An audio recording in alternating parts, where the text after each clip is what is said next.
So good evening and welcome to our October 7th Town Council meeting. Madam Clerk. This is to inform the general public that this meeting is being held in compliance with Section 5 of the Open Public Meetings Act, Chapter 231, Public Law 1975. A notice of this meeting was mailed to the Star Ledger and the West Orange Chronicle on November 23rd, 2013. A notice of this meeting was also posted on the bulletin board in the Municipal Building, West Orange, and filed in the office of the Municipal Clerk of the Township of West Orange on November 23rd, 2013. Councilman Cirillo? Present. Councilman Kukoviac? Present. Councilwoman Spango? Present. Council President McCartney. Present. So God bless you is a good start. Pardon me.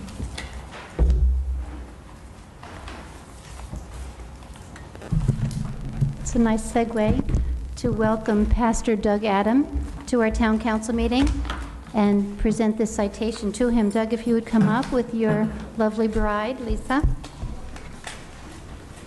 We have had a Human Relations Commission for many years, and I don't know how many years, and the HRC encouraged a positive, constructive dialogue within the township on diversity and diversity-related issues.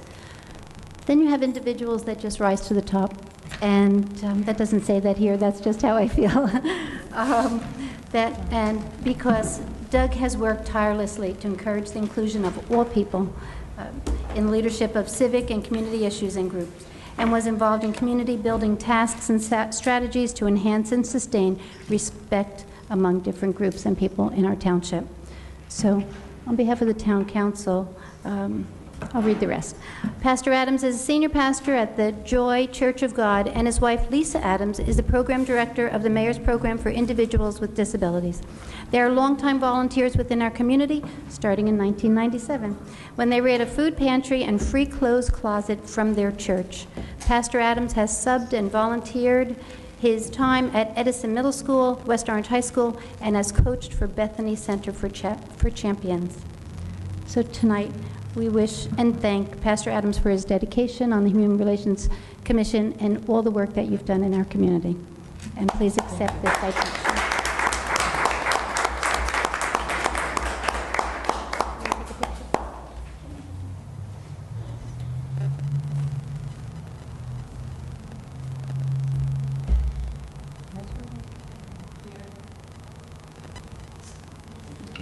All right, see if you raise. I didn't quite expect that, and I do thank you. It really was my honor to be able to serve. Prior to my term with the Human Relations Commission, I was not one to be found very often involved in the public dialogue or feeling as if I needed to add my opinion to the many opinions that often are floating around. But one of the things that I have come to understand is how important the public dialogue is. But more important than that is how important good stewardship of that dialogue is. And I believe that's one of the reasons that the HRC exists, although I don't believe it exists to be the steward.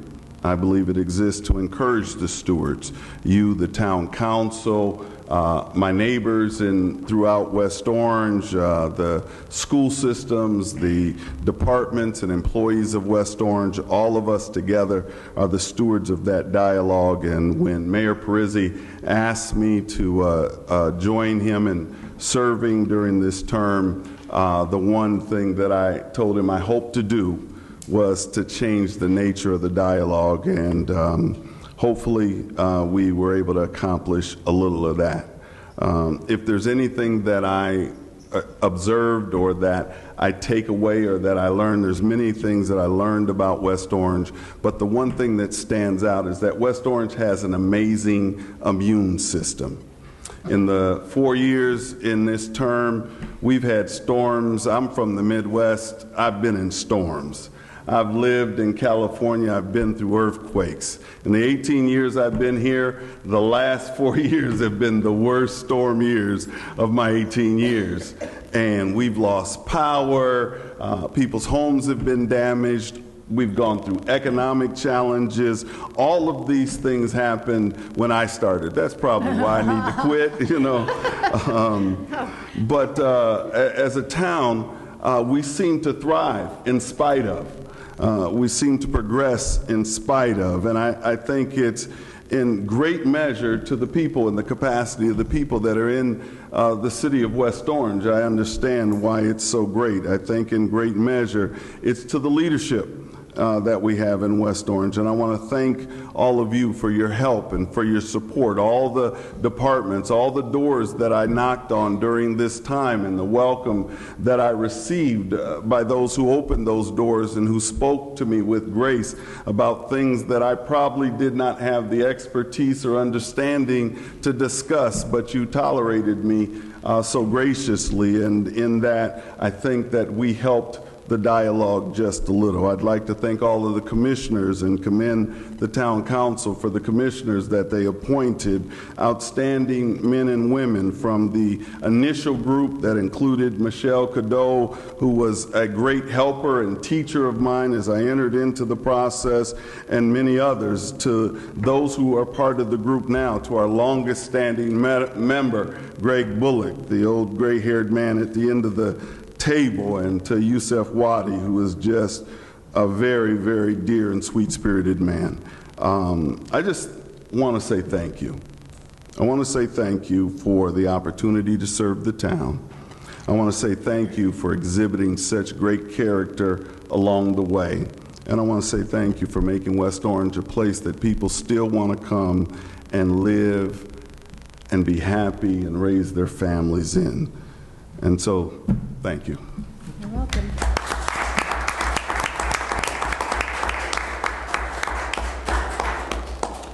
Thank you, and we wish you all the best in your next endeavor.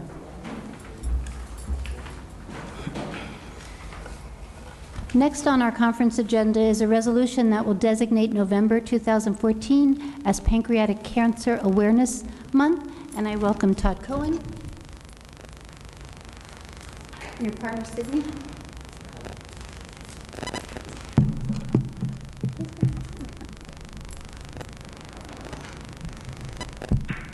Can I read some of this? Okay, good. Go on. This resolution says that every year over 45,000 people will be diagnosed, and over 38,000 of those people will die of pancreatic cancer here in the United States, and 1 in every 72 men and women born today will be diagnosed with pancreatic cancer in their lifetime. There's no significant improvement in survival rates in the last 40 years. Pancreatic cancer research is still in the earliest scientific stages. The incident and death rate for pancreatic cancer are increasing, and the cancer is anticipated to move from the 4th to the 2nd leading cause of cancer death in the United States by 2020, and possibly as early as 2015. Symptoms of pancreatic cancer generally present themselves, by the time they present themselves, it is often too late for an optimistic prognosis, and the average survival rate is only 5 to 7 months. People of African American descent are diagnosed at a higher frequency than the rest of the population, and additional risk factors include, but are not limited to, smoking, obesity, recent onset diabetes, family history of pancreatic cancer, and pancreatitis. The federal government invests significantly less money in pancreatic cancer research than it does in any other leading cancer killers. Pancreatic cancer research constitutes only approximately 2% of the National Cancer Institute's federal research funding, a figure far too low given the severity of the disease, its mortality rate, and how little is known about how to arrest it. It says, whereas the good health and well-being of the residents in the Township of West Orange are enhanced as a direct result of increased awareness about pancreatic cancer and research into early detection, causes, and effective treatments. And since November is Pancreatic Cancer Awareness Month, we've invited Todd to talk about that. Please. Thank you. Okay. We'll trade. You can do that too.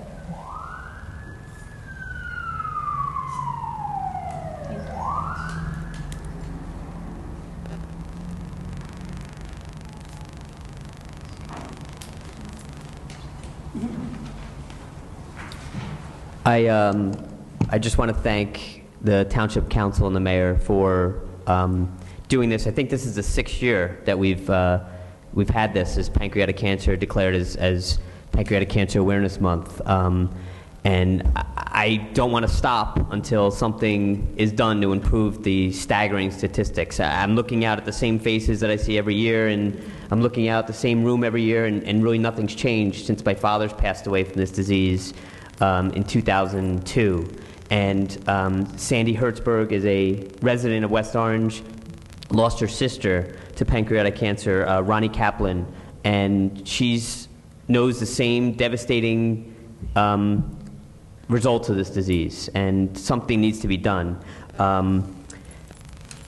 Like it said, like Councilwoman McCartney said, the disease is anticipated to move from the 4th to the 2nd leading cause of cancer death by 2020. And really right now there's no early detection method. There are no real diagnostic tools to detect this disease.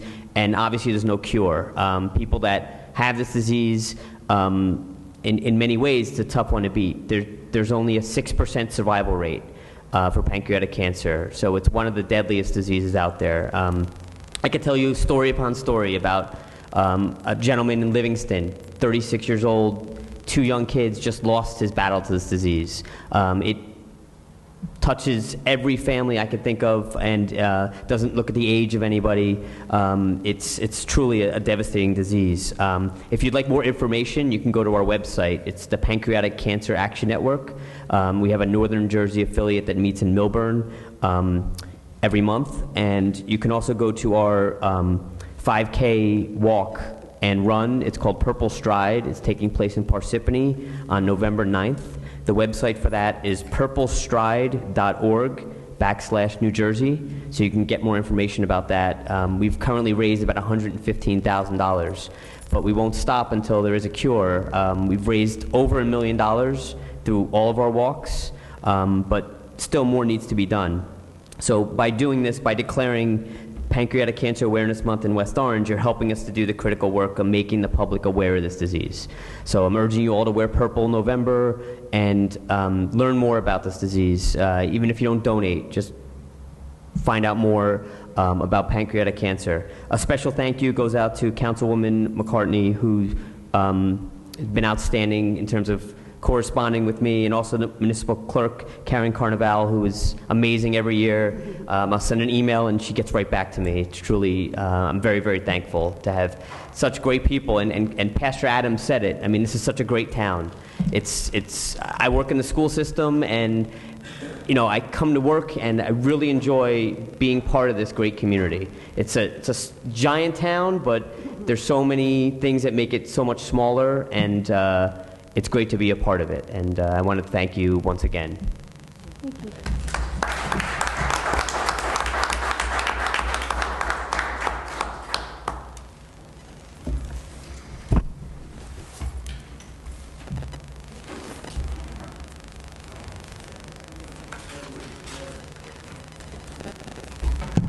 So we have one more resolution this evening, and it's really for all of us in our community.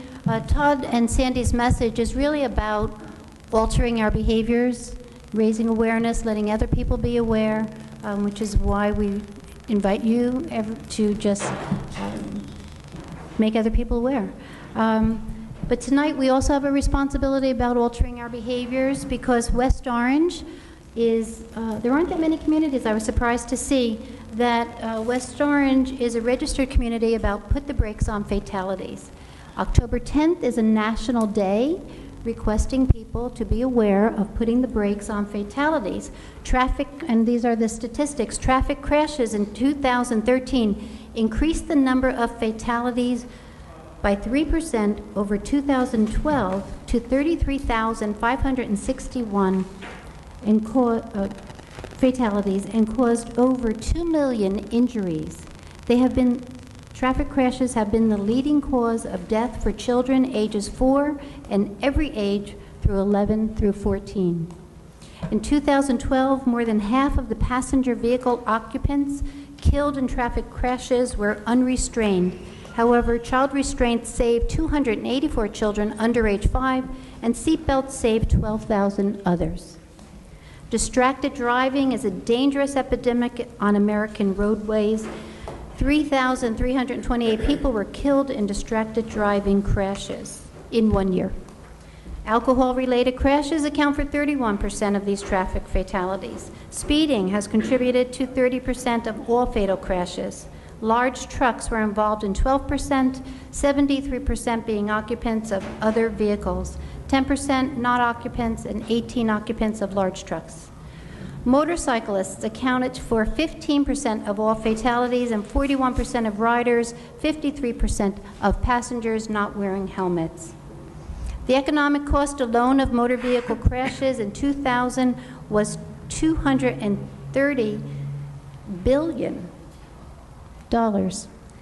Poor road conditions, obsolete highways need to be addressed in order to reduce highway deaths. Using cost-effective roadway safety improvements such as all-weather signaling, markings, traffic signals, skid-resistant pavements will greatly reduce the number of traffic crashes. So West Orange, as a registered municipality in America, we are designating October 10th, put the brakes on fatalities, and all of us be conscientious of our driving habits so that we don't increase any of these statistics. Thank you.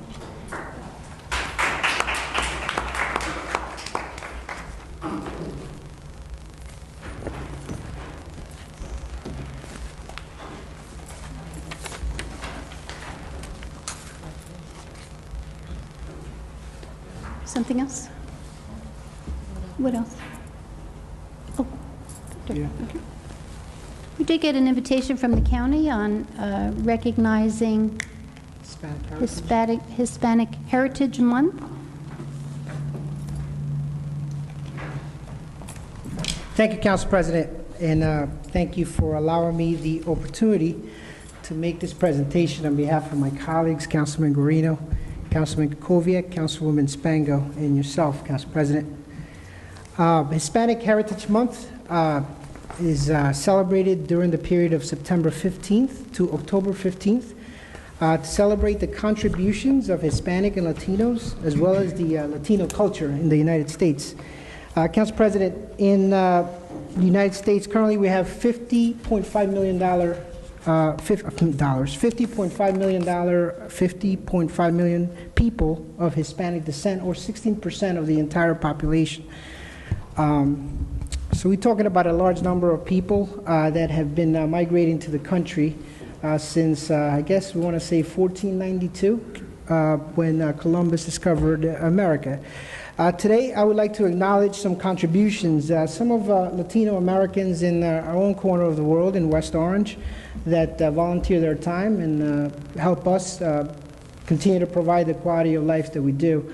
I have a little list here. Our friend Juan Pintado, he's a soccer coach with Golda Academy, and he's also a travel soccer coach of the Mountaintop League.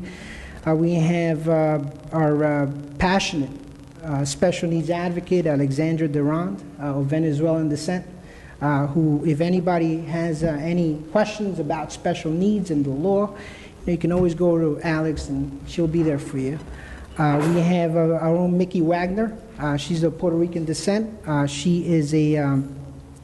runs a nonprofit organization called West Orange Cares, which sends packets to our troops, our men and women overseas that are fighting for our country.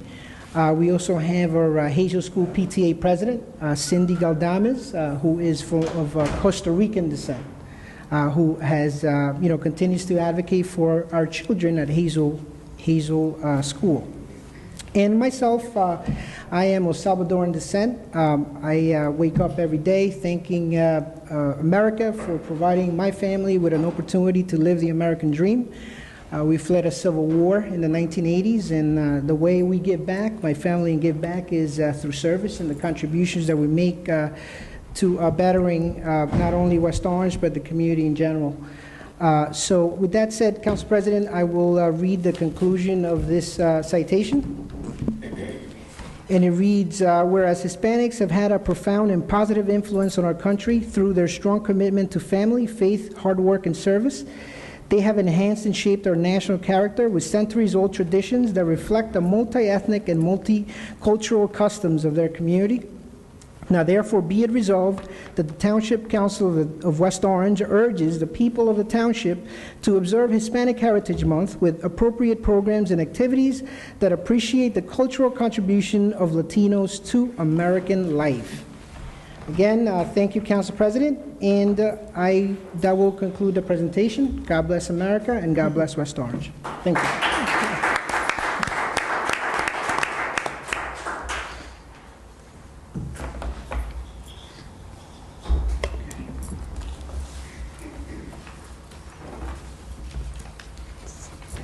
Sounds like rah-rah for West Orange this evening, and I do want to send out a really heartfelt thank you to our police, fire, EMTs. On Thursday, October 2nd, last week, Redwood Elementary School had a bomb scare.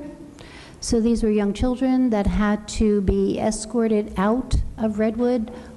Some went home. The buses took some children that were on the buses over to the high school, and a few had to walk. So it was a frightful scare, but it was handled like a textbook protocol. So parents were very, very thankful that, unfortunate that it had to happen, but thankful that it went as well as it did. I see our fire chief is here. Maybe you can add any details to that. I'm just grateful. We have a letter from the superintendent here that we are grateful to the Sheriff's Department and to the West Orange Police Department for their quick and diligent work. A special thank you goes to the West Orange High School administrators, staff, security team, as well as the Transportation Department for their effective leadership in helping, caring, and supporting for the Redwood school community. And I would also like to thank, this is on behalf of Superintendent Rutsky, like to thank the Redwood parents and guardians for their cooperation and patience. So, thank you. Okay, a couple of announcements. This Saturday, October 11th, from 12 to 2, the West Orange, is that why you're here? Okay, the West Orange Fire Department will have an open house at the West Orange Public Library. Equipment will be out. It's a fun day from 12 to 2. Followed by 4 o'clock, the West Orange High School has a marching band invitational. Schools participating goes into, I think the high school band is participating at, performing at 8 o'clock. So from 4 o'clock on, there will be quite a lot of music, quite a lot of excitement with the marching bands. This is a time for raking leaves. Welcome. Curbside leaf pickup started last week and goes until December. Leaves must be placed in bags at the curb. Okay, I'm going to read about the downtown since, let's see. On October 24th, pumpkin painting at the Farmers Market from 3 to 5, the Quigley parking lot across the street from Egan's, right near Our Lady of Lourdes Church, the corner of Eagle Rock and Harrison Avenue. On October 31, Halloween, Mayor Parisi's Trick or Treat Spooktacular will also be at the Farmers Market. Costumes, pumpkins, trick-or-treating down Main Street. On November 2nd, from 11 to 3, at the Environmental Center, we will have another shred day. There is a 4-box limit. Proof of residency is required to shred your documents at the Recycling Center on Mount Pleasant Avenue. On November 11th at 11 a.m., the Veterans Day ceremony will be here at Town Hall on Front Lawn. And that's all that's on this list. Let me see. That goes along with what you just announced. This is, right? Yeah. You can sign up to participate in the Trick or Treat Spooktacular, open to all downtown businesses, October 31st, 3 to 6. So please go to downtown@westorange.org if you would like more information. Costumes, Farmers Market, and pumpkin painting at the Farmers Market Friday, October 24th at the Quigley parking lot. Children will paint and decorate free pumpkins. Okay. And Yes? Councilwoman? Council President, did you Yes. say that the leaves have to be placed in bags? That's what this note says. That's never Curbside leaf pickup started last week and goes until December. Leaves must be placed in bags. Is that new? Yeah. This came from the Public Information Office. I've never done, yeah?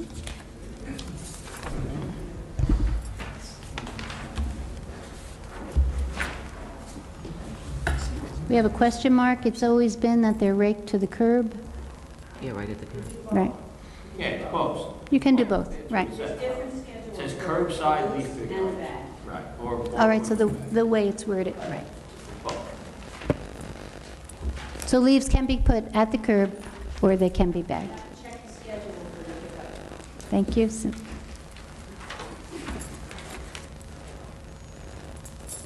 Any other comments? I'm good. Okay. Councilman? Okay, Councilman. No, I just wanted to clarify on this, Okay. Lisa, that's already been Oh, any answered. Thank you. other council liaison announcements? I have no announcement, no meetings. Okay, None here, thank you. okay. You did one. Thank you. Sorry, you were late, so I'm sorry. there you go. Madam Clerk? This is to inform the general public that this meeting is being held in compliance with Section 5 of the Open Public Meetings Act, Chapter 231, Public Law 1975. A notice of this meeting was mailed to the Star-Ledger and the West Orange Chronicle on November 22, 2013. A notice of this meeting was also posted on the bulletin board in the Municipal Building, West Orange, and filed in the office of the Municipal Clerk of the Township of West Orange on November 22, 2013. Councilman Cirillo? Present. Councilman Guarino? Present. Councilman Krokoviac? Present. Councilwoman Spango? Present. Council President McCartney? Present. Would everyone please rise for the Pledge of Allegiance? I pledge allegiance to the flag of the United States of America and to the republic for which it stands, one nation, under God, indivisible, with liberty and justice for all. The council is now in their public meeting. Confirms what I said before about altering behaviors. You see how we were creatures of habit and we just went right to the flag? So please pay attention to early detection and distracted driving if need be. Thank you.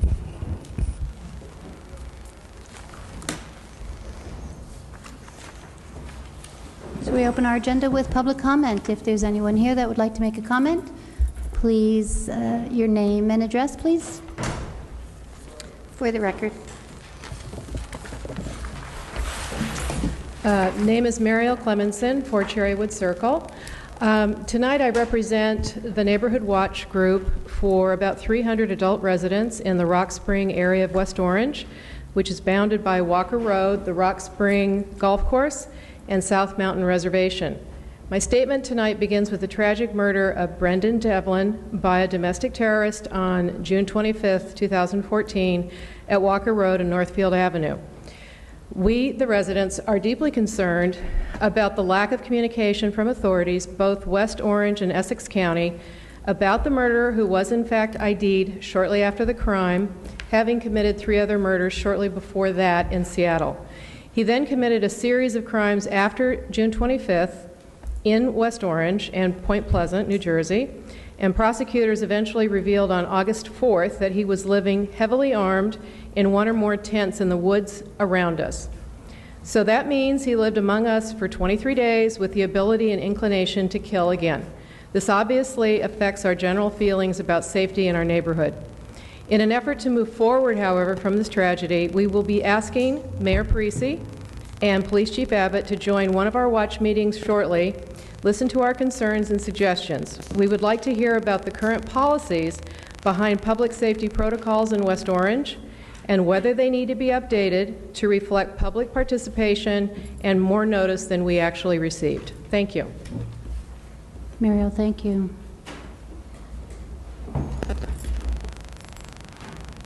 I'm just going to say that I would think that on that list, Essex County, I know that our West Orange Police Department worked excellently coordinating efforts with the county, and the county should be involved in that, at that meeting or with that investigation.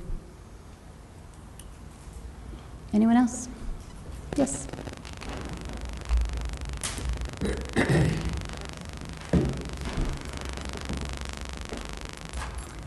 Susan Lunchek, 234 Eagle Rock Avenue. My question concerns the First Aid Squad. The squad, as it now and has been for 50 years, is an outstanding unit comprised of dedicated, skilled, and highly professional individuals. Many of us have had to call upon their services for either ourselves or members of our families. We have found them to have excellent skills not only in medical affairs, but also in how they relate to people, both the victims and the family members. I understand that bids were submitted as requested by the township, which would transform the squad from a public volunteer nonprofit entity to a private profit-making business. Many of us are concerned about this. However, the fact remains that the bids were submitted, and 2 of them were submitted some time ago. The administration has made no decision regarding this. Can this mean that the administration is considering keeping the squad as it is now and rejecting the bids, or is there some other reason for the delay in the decision? Thank you. Thank you. And I do not disagree with what you said about the outstanding services for over 50 years. Any other comments? See hands. Yes. Ladies first.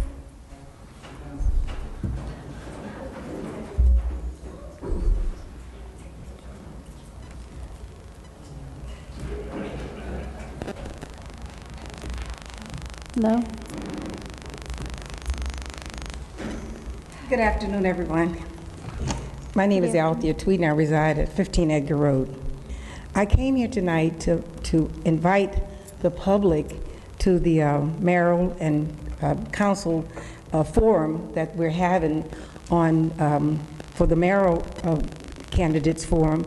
It will be on Monday, October 13th, at the West Orange High School in the Media Center, the Library Media Center, at 51 Conforti Avenue. This forum will give residents an opportunity to hear the candidates' platform and to ask pertinent questions. We're also having on Thursday, October 15th, the council forum, and we'd like for all the residents to come out and just have a big old good time forum, asking questions, pertinent questions to the candidates. There will be no questions given beforehand. All the questions will be generated from the audience, and that will be on October 15th. So please join us for an opportunity to meet the candidates and to ask questions. And the event is sponsored by the West Orange African Heritage Organization and the Men Make a Difference.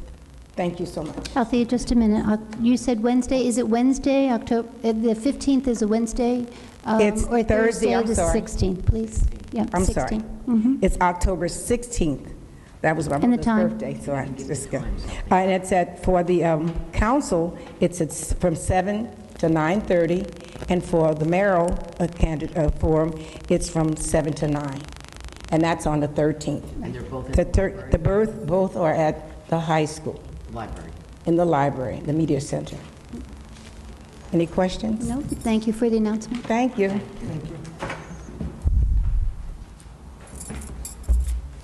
Ladies first.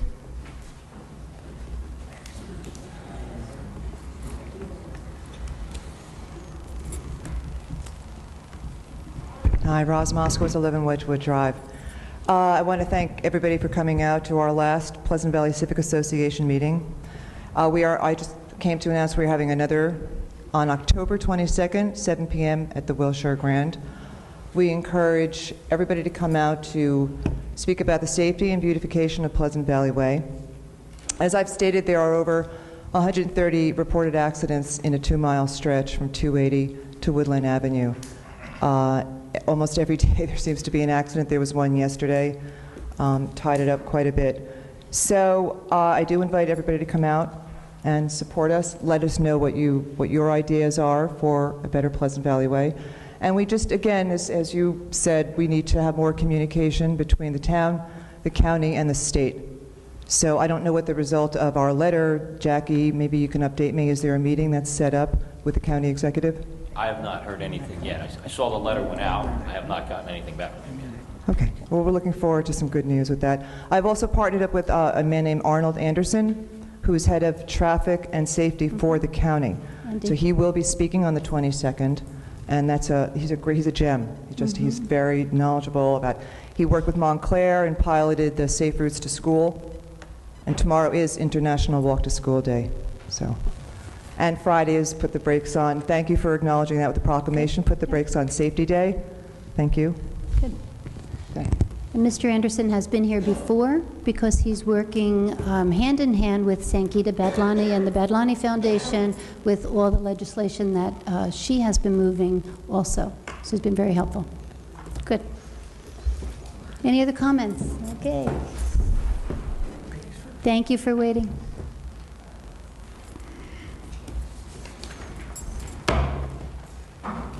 Hi, Chris Darconti, 50 Lennox Terrace. I was here last week, and I just had a question on the $575,000 in cost overruns on Llewellyn Park. I asked two questions last week. One was confirming the total overrun. The other was the municipality's legal obligation to cover those overruns. Now, Councilman Guarino, you were the member of the committee here that answered my question, and it was well after I asked it, but you did respond. You said Llewellyn Park is part of West Orange and that they're taxpayers like we are, and I certainly never meant to debate any of those points. I'm well aware of that. You also raised the point that any impact to the sewer system there could flow down, impact the sewer system in West Orange. I think that's also a possibility, and there's a big assumption that we would not have any legal recourse to recoup those funds, but my question still is, and I think it's clarity for myself as well as some of the residents, are we legally obligated to cover the cost overruns for the road and sewer work in Llewellyn Park? Do you want to answer that now or wait? Just second quick point was just on Quick Check. We talked about that a little bit last week as well. Councilwoman McCartney, you mentioned that in 2008 there was a family restaurant interested in that location, and we haven't seen anyone else come forward with a bid. So right now it's only Quick Check that's on the table. Just looking at the stats of zoo patronage, I personally believe that there is a correlation between the number of people visiting the zoo and the value of those businesses directly across the street. In 2008, we had 420 residents or people in and around town visiting the zoo. 2013, it was up to 622,000. So that's over 200,000 in those couple of years. That's a 48% increase. So just looking at everyone's bios on the westorange.org website, it's there. Councilwoman McCartney, you're a liaison to the Chamber of Commerce. Councilman Cirillo, you were part of the West Orange Watchung Heights Neighborhood Revitalization Committee. I'm just wondering, from your participation in those committees, outside of vocalizing any voices against Quick Check and trying to work with the zoning board, are you actively doing anything else with your experience on those committees to try and lure other businesses to that site? I live 2 blocks away. I'm one of the members. I have my no Quick Check sign out. I think it's not going to be good for our property values. And then just the very last point on Quick Check, on the West Orange St. Cloud Neighborhood Open Group, there was some dialogue between yourself, Mrs. McCartney, and Mr. Joe Sorbino, who's a neighbor and friend of mine. Although differing views, I think it's good, because until we see everyone's differing views, that's how we'll make some progress.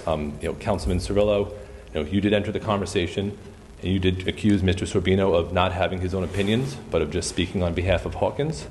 So I just think I think it's good for everyone to voice different opinions, different views. I think that's how we'll get somewhere. I think if you listen to the residents, you'll have a better view of what they want. You could better represent them. So I would just hope that we can continue these dialogues without going after each other and just trying to be a little more proactive. So thank you.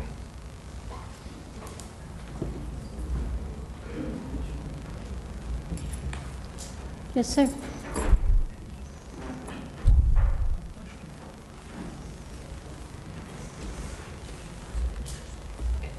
Yeah, good. Thank you. Evening, Arthur Gordon, 3 Garfield Avenue. I just want to add to Althea's list of forums. We have another one at B'nai Shalom. That's on October 20th, 7 to 9 p.m.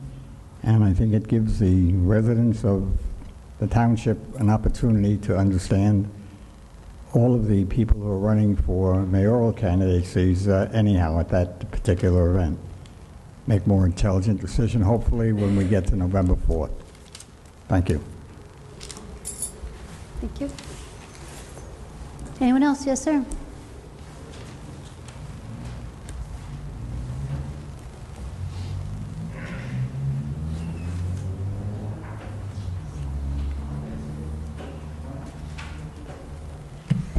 Hi, Mark Meyer with 19 Howell Drive. I'm also very concerned about what Mariel was talking about with the jihadist murder. And I think the significance of that person saying that he did this as revenge against the United States of America cannot be overemphasized, because a jihadist coming wherever he comes from, West Orange has a lot of ripe targets. You know, a jihadist will go after Jews, he'll go after a church, Christians, they could go after anything. Like this person chose a random victim. And I think it's something that is of great significance, and that the township should be aware that it's not just a murder, it wasn't just a murder, it was part of an overall trend, new trend in the world of hunting down Jews, Christians, whatever you want to call it, you know, whatever it is. And we should be aware of this. So it is very serious. And, okay, enough with that. Now I'm back to my, my favorite topic, and that, of course, is the downtown redevelopment. As of a couple days ago, PRISM still had not paid their taxes. They were over $700,000 in arrears. And I suspect by the next tax due date, which I believe is November 1st, if they don't pay that by then, they'll be over $1 million in arrears. And I suspect, and I don't, you know, I'm not a great historian of this, but I suspect that this is probably the largest overdue tax bill in the history of West Orange. So, keeping that great distinction in mind, I would like to know if the mayor or you, the council acting as the redevelopment authority, have done anything to try to collect this money. Because it really is not fair, and I've said this about 10 times before, it's really not fair to the rest of us homeowners and building owners and property owners who pay our taxes on time.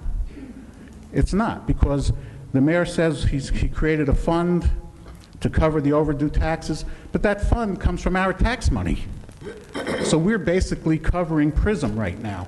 And I want to know that this council and this mayor and this administration is taking some action, not on behalf of the millionaire and billionaire special interest real estate industry, but on behalf of the property owners and the citizens of West Orange, because that's where your allegiance should lie.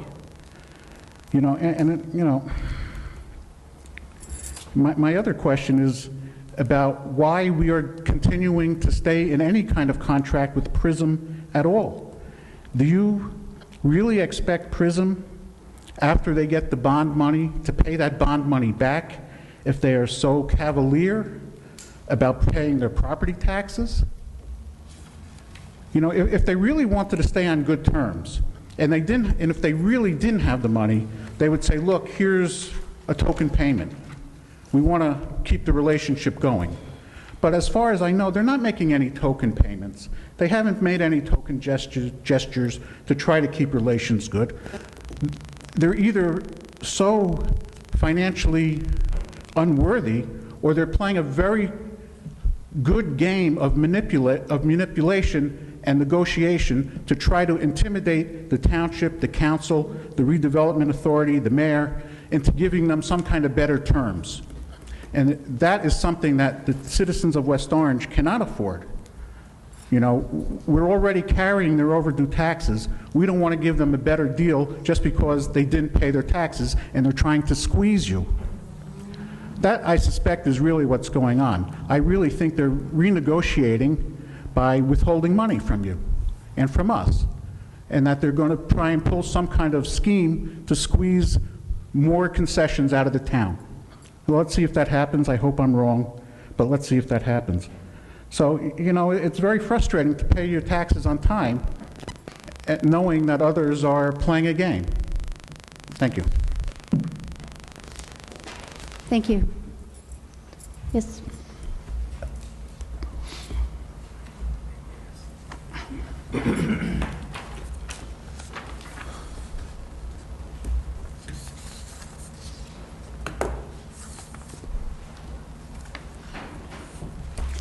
Welcome.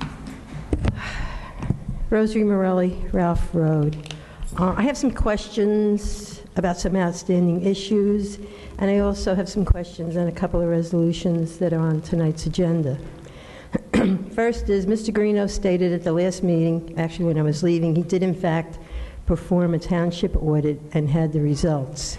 I wasn't present at the meeting when he made them public. I would appreciate a copy, and I hope he'll make it available to all the citizens who might like a copy. It should be public information. Is that funny? No. Oh, I thought I made a joke. I would appreciate an explanation of why the two public bids which were submitted for the ambulance service in the township haven't been acted upon yet. When were they received, and by what date must the township respond? Also, can you give a brief overview of the entire process? I think it's kind of vague. There's a lot of confusion and anxiety, especially among the senior community, regarding the outcome of this matter. A strong general feeling is there's something going on that you all don't want to reveal until after the election, especially those of you who are running. Third is there any record of how many residents switched to the Agri Energy program and the approximate savings they're receiving? I've heard some people paid more than they would have paid had they stayed with PSE&G. Are they correct? If no tracking is being done, why not? How can you sell the program to the residents who didn't switch to prove to them they missed out on a good deal? On the resolutions, the snow removal resolution, we're out of that. I just did check the statute, and you have a reason opting out.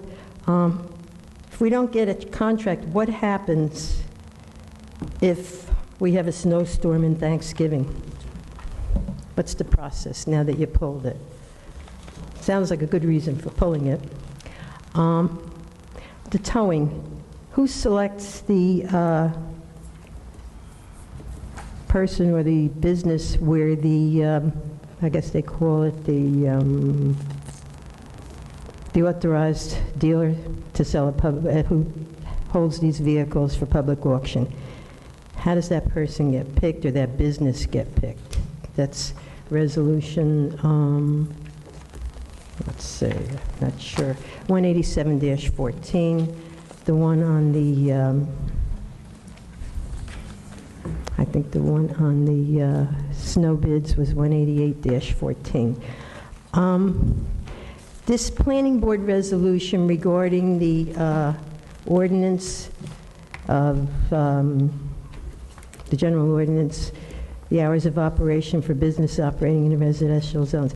I've never seen this, and that's not to say this has never happened, but I've never seen something happen like this where the board would come back and make recommendations. Is that a proper procedure?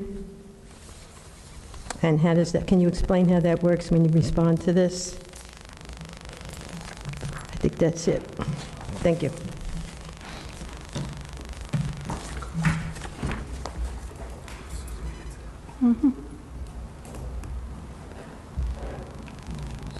Any other comments?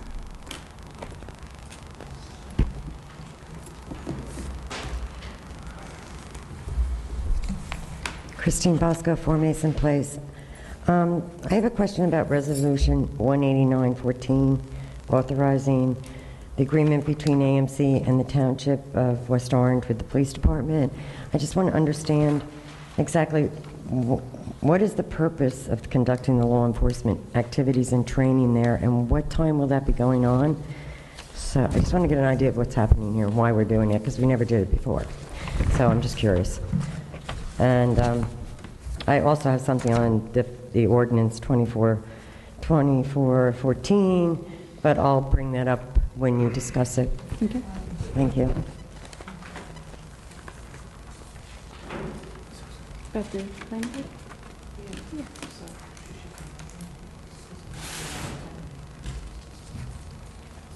Lisa.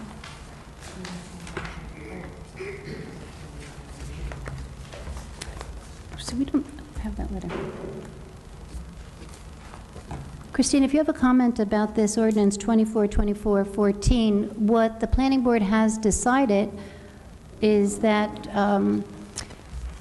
a policy that anything that amends or is recommendation to amend Chapter 25 in the municipal land use goes before the planning board first. So this was introduced on first reading. It went to the planning board. The recommendation of the planning board is to create a subcommittee that includes members from the planning board, police department, council members. So this ordinance will be held over until that committee meets and then reintroduced for a second reading. So if you do have a comment, I would suggest you can make it now, because the recommendation from the planning board is to create the subcommittee first.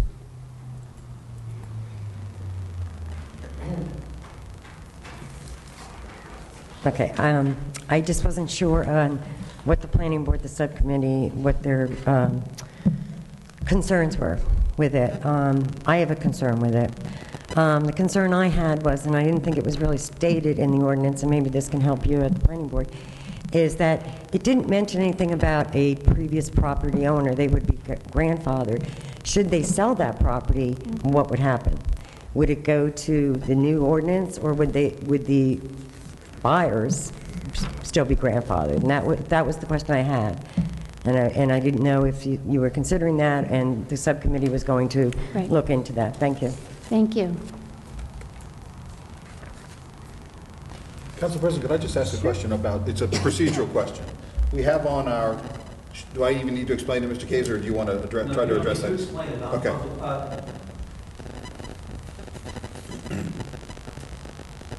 While they're talking, the issue for me... I don't have a microphone, so I can't. My concern is that nobody's going to hear me, and it's not going to be recorded. But, I mean, I read the planning board recommendation. I thought it was a fairly wise decision on their part, and they're basically saying this deserves some study.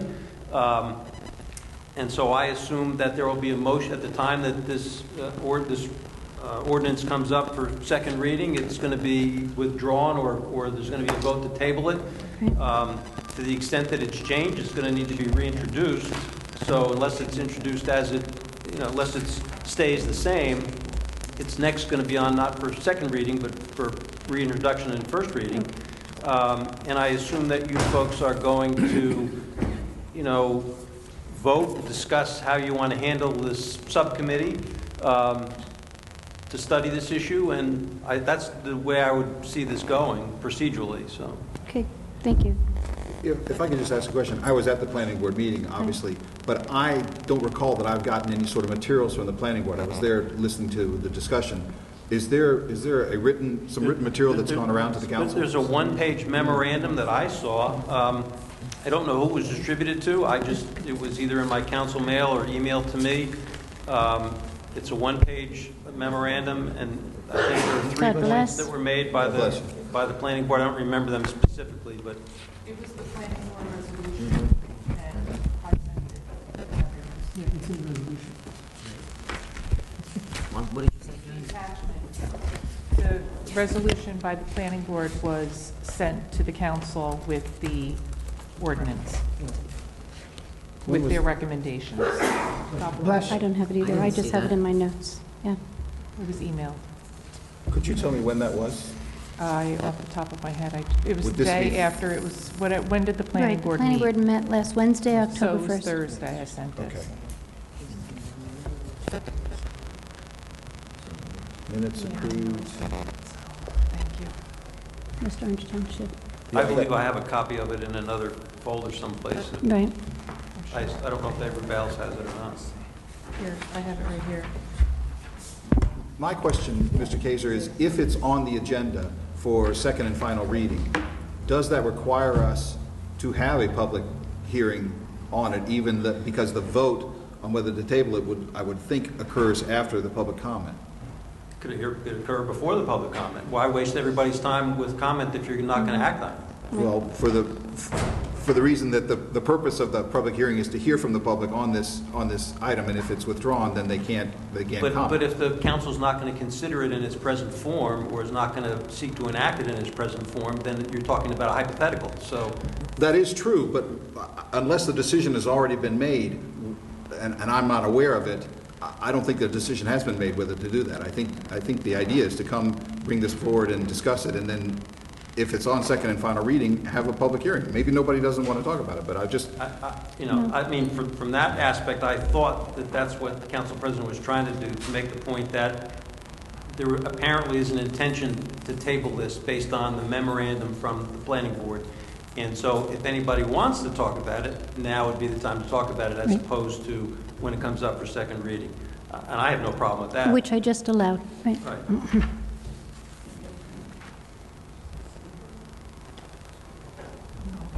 There were so many questions that came up on this ordinance. So, Joe, you were there. You even comment about how thorough and efficient the planning board was. The planning board recommendation is to advance, but we would want members of the Downtown West Orange Alliance, the West Orange Chamber of Commerce members would be invited to attend this. Of course, the police department, Pleasant Valley Civic Association, because of the businesses on Pleasant Valley Way. So one of the things that came up is that not only are they asking for a recommendation for the municipal land use chapter 25, that the same ordinance is in the business hours of operation in the police under safety regulations in the police ordinance. So, the consideration, is the ordinance redundant? Do they have to be merged in some way? Do they need to appear in both sections?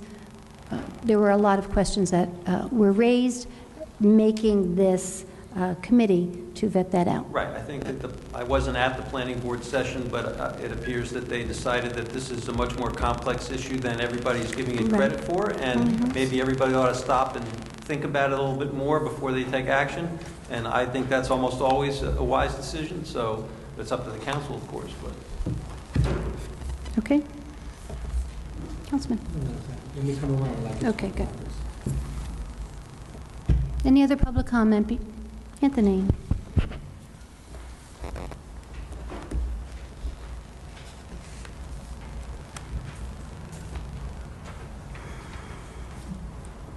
Hi, Anthony Puglisi, Public Information for Essex County, representing County Executive Joe DiVincenzo. I just want to go over a couple of upcoming events with you.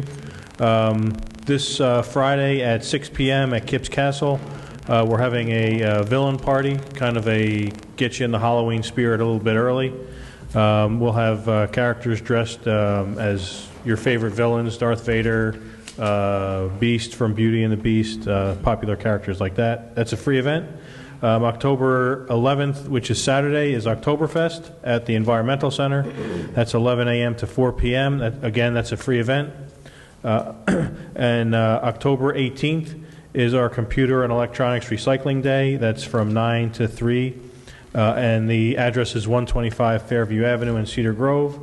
And finally, just a quick look ahead, down the road, October 25th, we have two Strut Your Mutt Canine Halloween costume contests, one at 9 in Brookdale Park and one at 1 o'clock in South Mountain Reservation and Crest Drive. Again, all these are on our website, which is EssexCountyNJ.org. And also at your places, I put down a catalog of all park events. I put some additional ones on the table out front. And that booklet should also be on our website as well. And the website is? EssexCountyNJ.org. Thank you. Okay, thank you. And and there are extra here? Yes, on the information table out front. Thank you. Any other comments? Before we close public comment, yeah, you just name and address.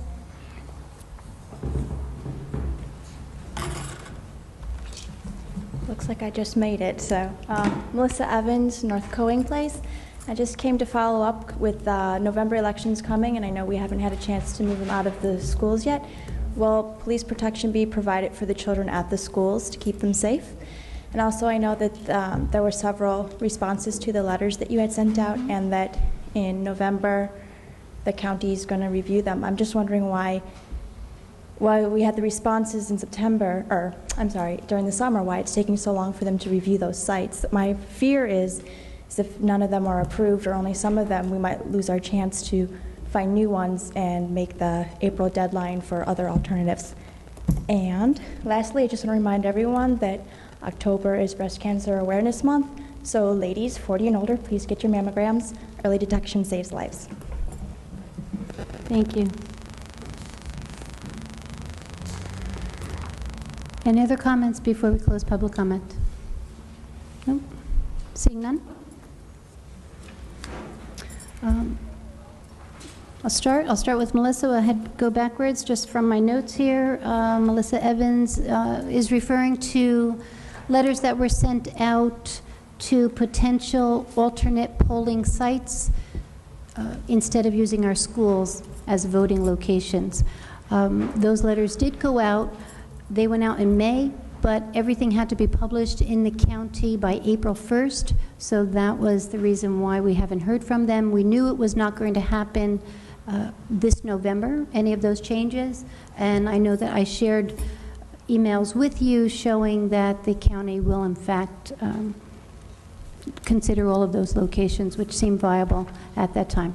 I'm hoping that one change that I do hope can happen is at Gregory School, because there isn't anything. It really is plucked right in the middle of a residential zone, and there are trailers there at the school that potentially the voting machines can be placed in the trailers and the classrooms can be in the school on that particular day.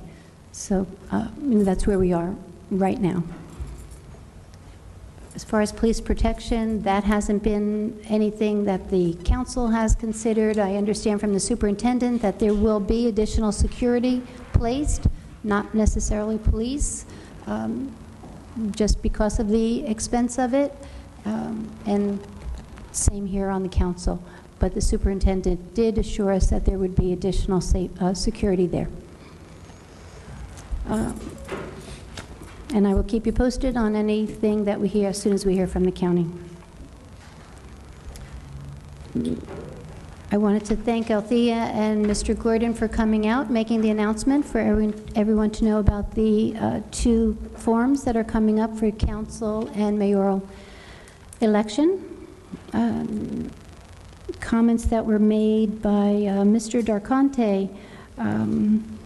I think your question about are we legally obligated, the answer was no, we are not legally obligated. We had a better bond rate, which is we voted to secure that bond on behalf of Llewellyn Park to get the work done. It is integrated with West Orange, Main Street, Park Avenue, White Street. There were a list of roads that if Llewellyn Park, I guess my rationale is that if Llewellyn Park upgraded and improved a 100-year-old system into our old system, it seemed like it was a wise investment. You refer to it as overruns. I do not consider it an overrun. That was to improve our system to work in conjunction with what was happening at Llewellyn Park. I'm hoping, and maybe Councilwoman Spango can get us more information on this, we're hoping that improvements will give us some kind of credit on our joint management. There are 14 something improvements. Improvements have to help us somewhere along the way with that sanitary sewer. The additional money that was approved at our last meeting was for the inspection of the entire system. Your comments about Quick Check. Well, you know what, actually, as a matter of fact, I happen to have with me that the Arena Sports Club, this is what I was referring to on the St. Cloud Neighborhood Facebook page, I guess it is, that whatever we want to call it. I guess a little background. Okay, you mentioned when I walked into a meeting, it was right here in Town Hall. There was a gentleman. I think what I want to say is that his passion turned into an arrogance, that he was demanding people to write letters. And I was making a point that, you just said it, that residents can come out and represent themselves. Residents have to come out and represent themselves. They have to get their opposition or any objection they have into the record at the zoning board meeting. Writing letters or sending emails go into a file. They don't, it's not a voice, it's not on the record before the zoning board.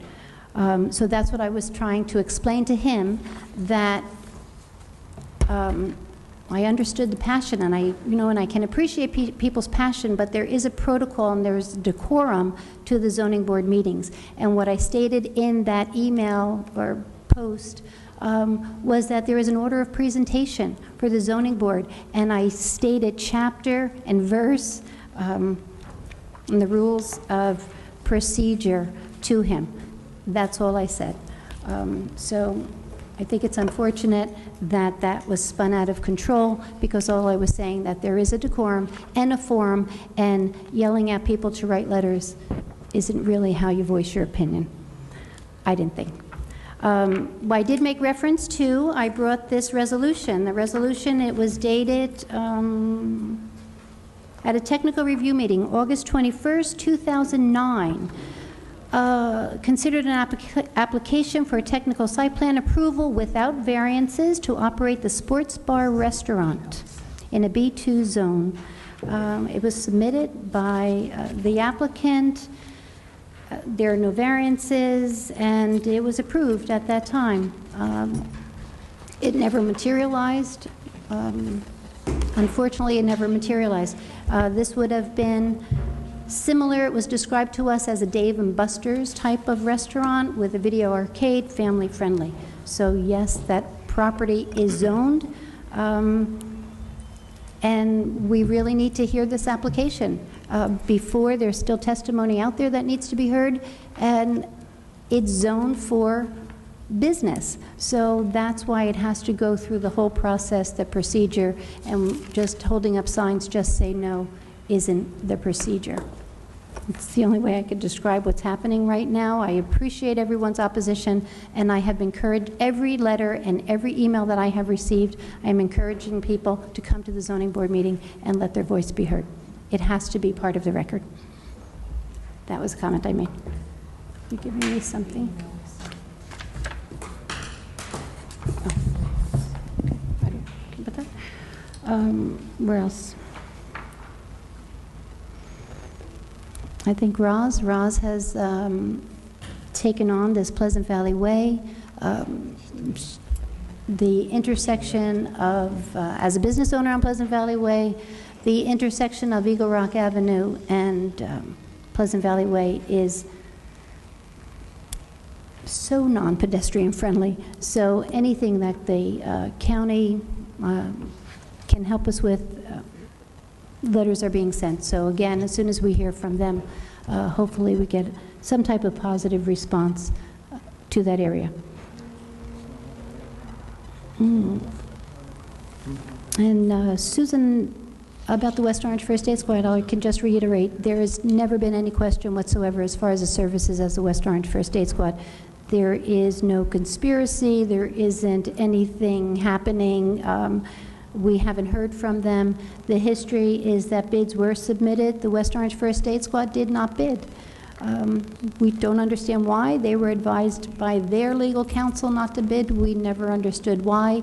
And maybe John or Jack, you can tell us. I don't know if your committee ever met, and any decisions that. Thank you. Really, certainly once we present to council a recommendation, we can then go into all the details, but at this point we're still in the process of because the recommendation hasn't been made to council. So we really can't discuss, we really cannot discuss any of the particulars until such time as a final determination is made from a legal perspective. Council President, I just want to follow up on that. Mrs. Lenchick mentioned something about that we put out a bid in order to get rid of the first aid squad. That's absolutely not true. What happened was the first aid squad came to the township and said they wanted to bill for their services. And based on the procurement process that the state holds us to, once you start billing for your services, we have to put it out to bid. We put the bid out, and unfortunately, for some reason, the first aid squad didn't place a bid for some reason. There were only 2 bids that were submitted, so that actually leaves the first aid squad out of the bidding process, depending upon whether one of the 2 bidders gets chosen. And right now, there's some issues with that we cannot discuss, and when those are legally resolved, we will put it before the council. Thank you. Marielle Clemenson, I appreciate your comments about the public policy. That's really something we can look into. I believe that this is still an open case, so I don't know what they will be able to discuss at the meeting, but I would, as I recommended before, I would recommend that someone from the county be part of that because it was in the county's hands. What else? Mrs. Murley asked about rebidding the snow. Hopefully it doesn't snow. You're right. We did have snow on Halloween. These bids are being rejected. Well, we're voting to reject these bids so that they can rebid the process and be more specific in their bid. And planning procedures, we just described. If there's any changes to Chapter 25, it typically goes before the Planning Board so that it can be discussed, and the Planning Board makes recommendations to the Council. In this particular case, it was read on first reading and then pulled and went to a little bit out of order and then went to the Planning Board, which I'm glad it did because you see that this whole committee and discussion will vet this out.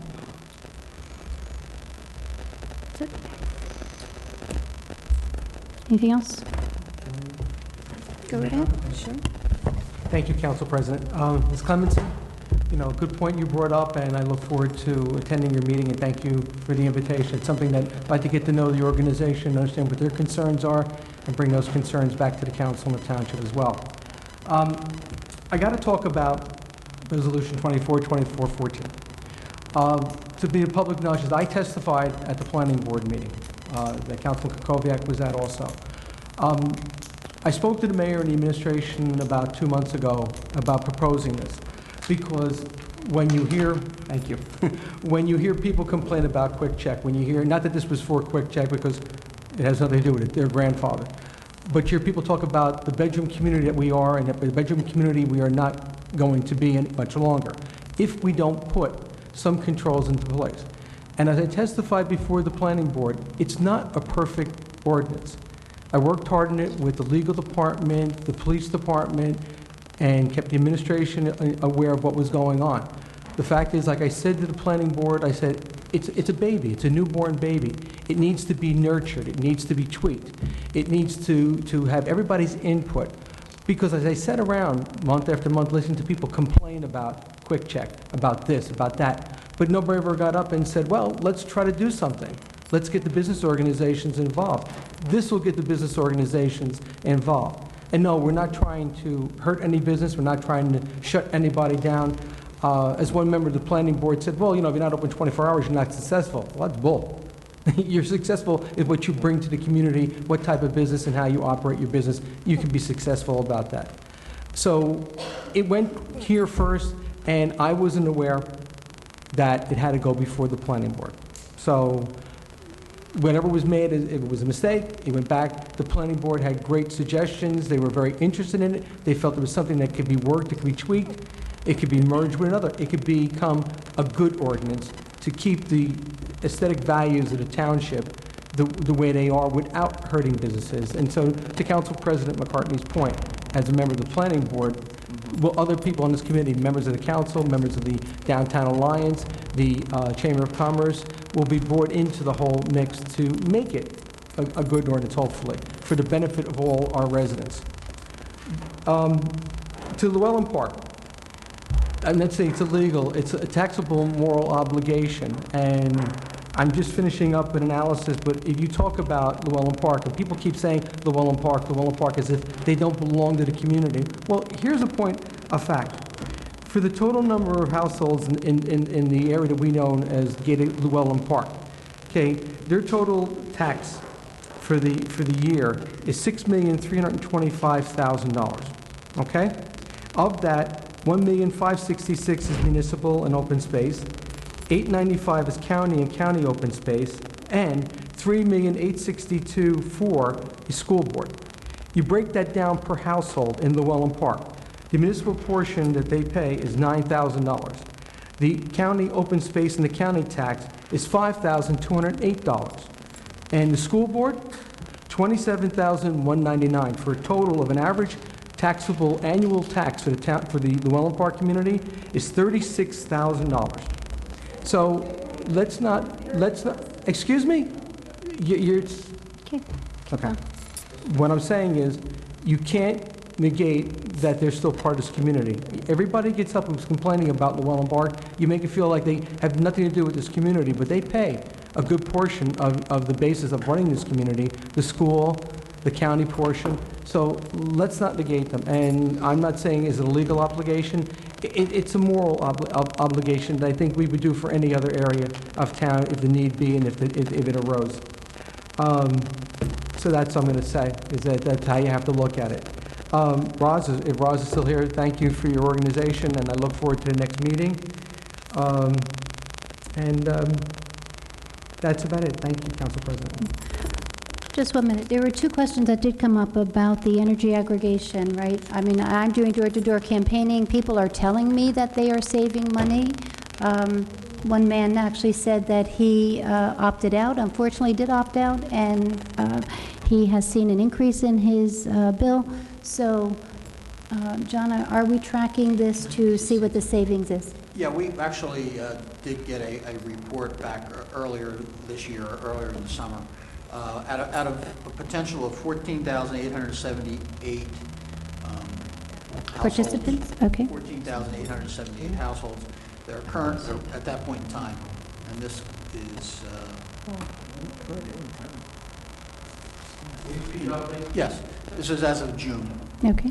Out of 14,878 households, 10,540 households are in the program. The savings is approximately 12% over the life of the contract. That's up from 8%, which was estimated originally, and people that did not go into the program have seen a 3% increase in their rates from BSE&G. Thank you. And to be clear, this is on the rate for energy itself. That has nothing to do with the conveyance. It's just the energy portion. Right. And the other question, Jack, maybe you can answer. I know with the police and the towing, they are in a rotation, but can you answer that question about the abandoned cars and the towing service that is selected each time? We have a number of towing services for the township, and sometimes when they tow cars, people don't come and get their cars and abandon them. So whatever company has the cars, they have a right to auction those cars off and recoup their money for the storage. Thank you. That's what happens. Okay. Councilwoman. But, Jack, can you just explain, I think what Mrs. Morelli was asking was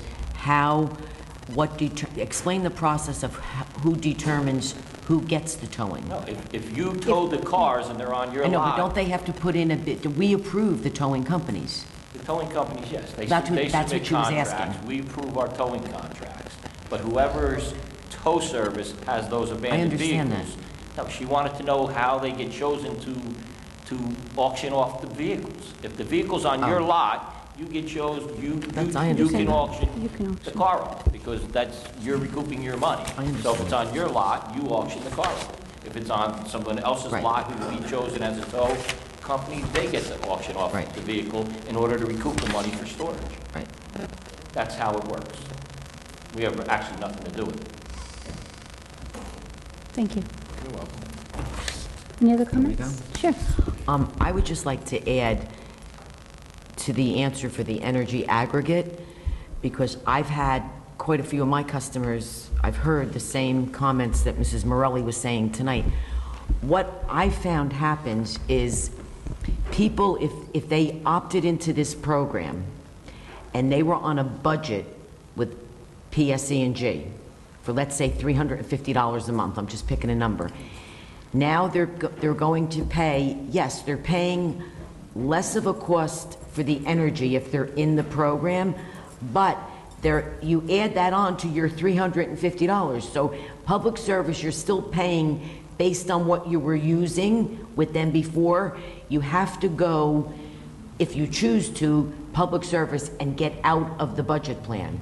Otherwise, you're going to pay that $350 budget, which was your gas and electric, completely with public service, and now you're going to pay the energy with the new company, even though it's less rate, but that amount is added onto your budget price. So that's where a lot of people were paying more money. So I actually went down to public service because I had quite a few people, and that's what the problem is, if their bills are higher than normal. So if you know anybody that's in a budget plan and they want to stay in the energy aggregate program, the recommendation is to come out of the public service budget plan. So that's what makes it. And the only other thing I wanted to say, I have not gotten involved in Quick Check. I have not gone to any zoning board meetings. I sat on the zoning board for 7 years before I got elected to the council. And council president is absolutely right. There's a protocol, there's a procedure, there's a forum, and you will have an opportunity for public comment after the testimony is heard at the zoning board. Letters, none of that. And the truth is, not any one of the 5 of us sitting here, not anyone that's running for any other kind of office in November has any power or authority over the Quick Check decision. This is in the hands of the zoning board. So whether you're for it or against it, and I'm not here to judge either way, the best advice is what council president said, is to go to the zoning board meeting, wait for public comment, and let your voices be heard. But this decision is in the hands of the zoning board, and that's all. No one else. Doesn't matter what my opinion is on it. Doesn't matter what any of my colleagues' opinion is. We're all entitled to our opinion, but we have no power over the decision. And as far as there should be people, I think, Mr. Darconti, I don't remember how you said it, but properties owners, that people should be trying to lure other businesses to that property. The truth is, I'm a businesswoman. I own a piece of property. If I want to sell my property, that would be up to the property owner to either connect themselves with a broker. That's not up to residents to lure businesses to my property or to Quick Check. And I'm not saying it for Quick Check anywhere. That's up to that property owner to reach out to either realtors or a broker or whatever. Residents, it's not something residents would do, to lure businesses to they own that property. So, I mean, that's up to the people. If the Quick Check doesn't go through, then that's up to the property owners of that piece of property to decide, maybe go to a brokerage, or maybe there will be a restaurant, or maybe there would be, something else. But it's up to the people that own the property, not the residents of West Orange. And comment from Council President McCartney, the Joint Sewer Authority only flushes everything. So because we fixed stuff here, you're not going to get a credit. And I think, thank you, Ms. Althea Tweeten, for updating everybody on the 2 upcoming debates, or what forums, the forums that you're going to have. And I think we explained about the first aid squad and the towing. And the planning board procedure was explained as well. So, okay, thank you. Thank you to everybody for coming up and speaking publicly. I'll try to address these. Ms. Clemenson, you've put together a very informed, detailed timeline of all the availability of the information, and I salute you for that, because it's the murder of Brendan Tevlin and the investigation of it has stretched out over multiple months, and You've done a really good job of pulling all the data together. I just want to say that the murder of Brendan Tevlin is a terrible tragedy it's devastated his family, and it's devastated multiple communities, both in West Orange and Livingston. And as everybody says, the investigation is ongoing, and I don't have any other information about that other than what I get from the news.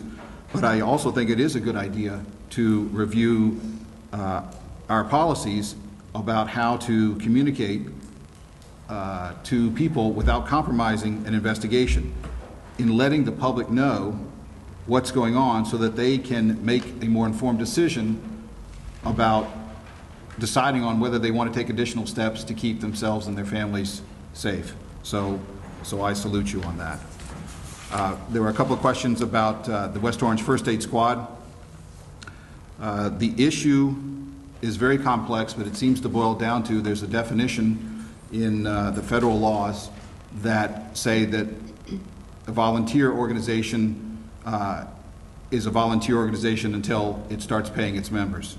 And this is an issue that is affecting volunteer first responders all over the country, not just in New Jersey, not just in Essex County. And some of these folks are being put out of business because they want to bill the insurance companies just like a municipality does, and they're being penalized for it.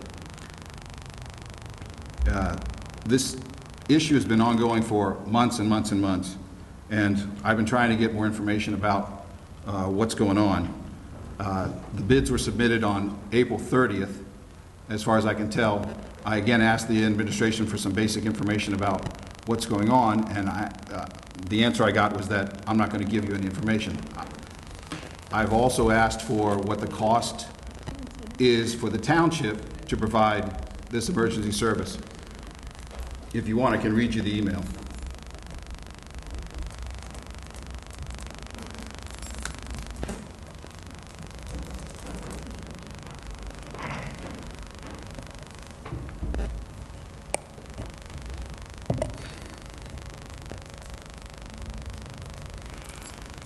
And I don't think it's appropriate, and I'm not even sure whether it's right for a council person to be asking for information about the basic operations of the municipality and being told, and this has been going on for months, that I'm not going to get that information. I just asked what it cost us to provide emergency medical transport service and what we provide to the West Orange First Aid Squad. I've been asked for that for months. Again, asked for it this week and was told I can't get it. I don't understand. Maybe Mr. Casey, you could talk to me about why that would be that I can't get this information. I mean, I don't know why. The question hasn't been asked of me, and I don't handle that, so. Okay, well, I'm happy to hear from the administration about that. First of all, Councilman, I'd like to make one point. The council should not be involved in any bid processing until those bids are accepted and brought before the council. That is illegal, first of all. So the questions that you kind of ask time and time again that have been responded to by Mr. Gross, they're responded to for a reason. The council cannot be involved in the bidding process until the bids are brought before the council for a vote. That's a conflict of interest. And you need to understand that. We cannot do that when there's a bid process moving on. And what you said about the first aid squad is inaccurate also. The first aid squad came to the township and said they wanted to bill for their services.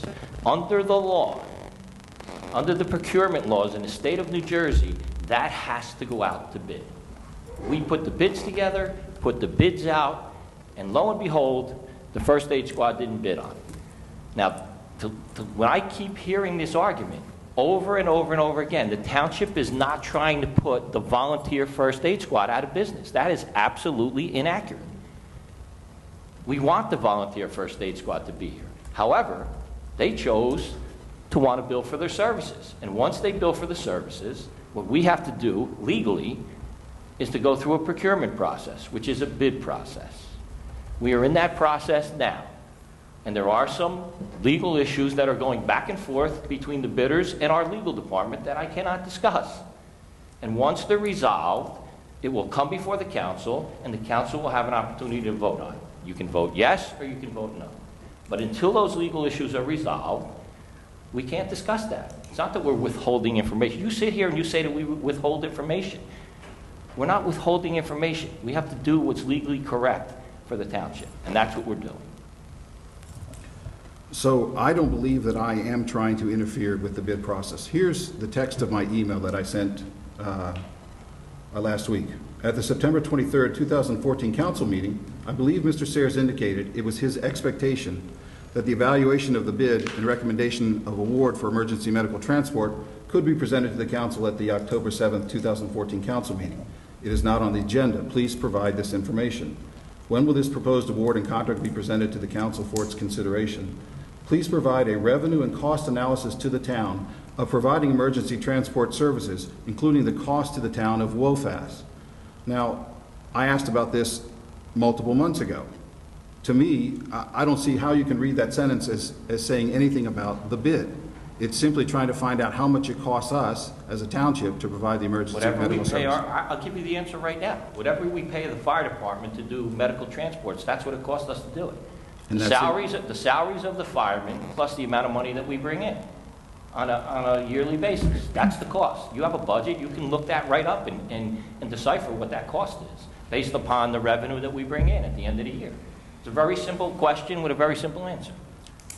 Then why can't I get it from the administration? I'll do it for you tomorrow. I'll tell you what it cost us. It's what's it cost us to run the fire department? $9 million a year, and we take in $750,000 based on our medical transports. So that's the cost. Every fireman is an EMT, and they're able to drive the ambulances and make pickups and take people to the hospital. So that's what the cost is. So I look forward to that information then. Thank you. I'm glad we clarified that. Sure. The other question I ask is, was the submission deadline in addendum number 5 of April 30th, 2014 the final submission deadline? If not, what was the final submission date? What is holding up this bid process? The answer There from you Mr. go. Gross? You're asking the questions that I can't answer. Well, you told cannot us. answer those questions. You just told us earlier that now there are some legal issues and that there's going back and That's forth. why I cannot answer those questions. Okay. And if you read your email to me, you said that I said we may have it for the next meeting. I didn't say we were going to have it for the next meeting. Exactly. I just read it. And if in fact we didn't have these problems, you probably would have seen it tonight. Mm-hmm. But unfortunately, I have to follow the legal department. The answer from Mr. Gross was, the administration will address these questions when an award resolution is presented to the council. So it looks like we're getting some moderation on that, so I really appreciate it. There were some questions raised here tonight about why it is that the West Orange First Aid Squad didn't bid on this. And so I went back to, I guess, one of our meetings in May when Mr. Troisi, who's the president of the West Orange First Aid Squad, came and spoke to the council. And what he said was that when the West Orange First Aid Squad asked for an injunction to stop the process pending a ruling from the Office of Inspector General at the Department, I think it's the Health and Human Services, but prior to the judge ruling, the township issued what it called addendum number 5. This would be the 5th change to the bid documents of the RFP. And it said the new language that was introduced had to do with the distribution of call volume by our 911 service between the town fire department and the EMS provider. And the language was pretty clear. It said it was the alternate service provider would only be dispatched only when all 3 fire department ambulances were committed to other calls. And then he said, in essence, there would have to be 4 simultaneous emergencies for West Orange First Aid Squad to be dispatched. And he said, quote, financially this is unsustainable, and we were therefore precluded from bidding. In fact, we urge you to exercise serious caution in evaluating a proposal from any vendor that's willing to staff and maintain an ambulance 24/7, presumably for exclusive West Orange use under such an arrangement. There would almost have to be another agenda or regional intent for any company to be willing to risk such a significant loss. So if there are legal issues, and this is the first I've heard about them, is there any problem in having an executive session so that we can discuss what these legal issues are? This has been Not until they're resolved, because you cannot be involved in the bid process. That's part of the bid process.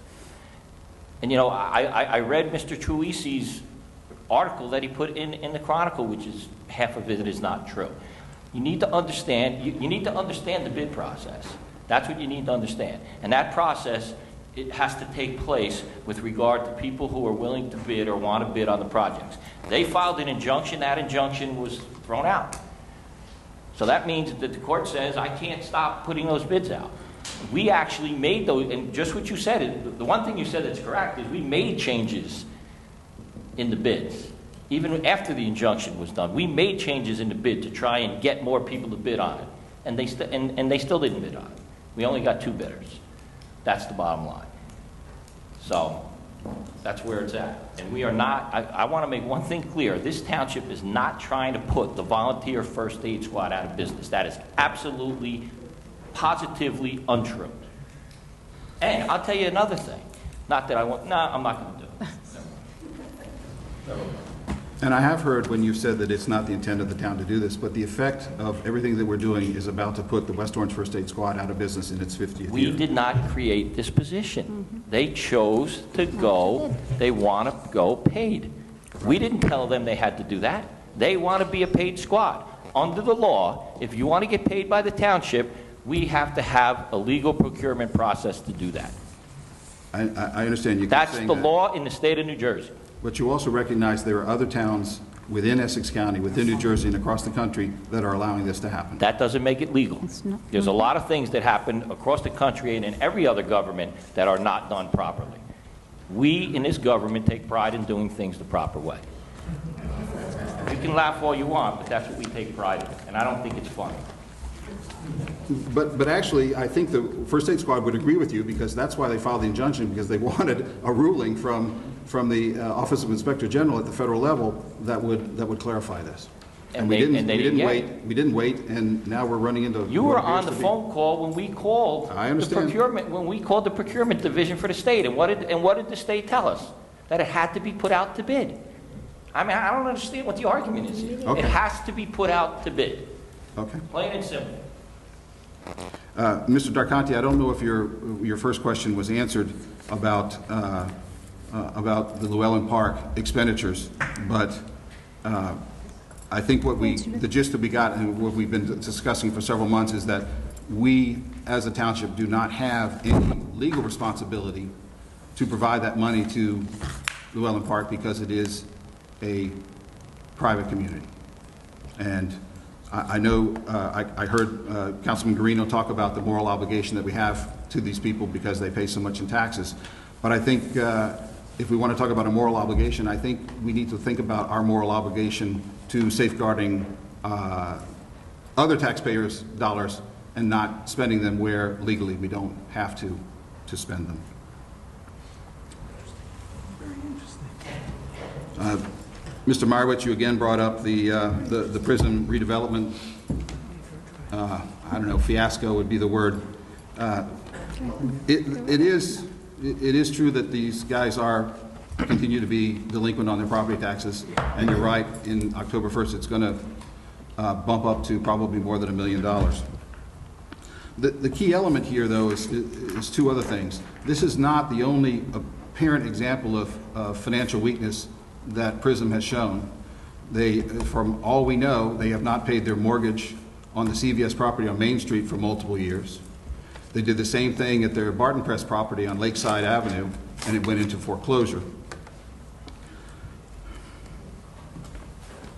And the other issues, so there are multiple examples of apparent financial weakness in the designated redeveloper.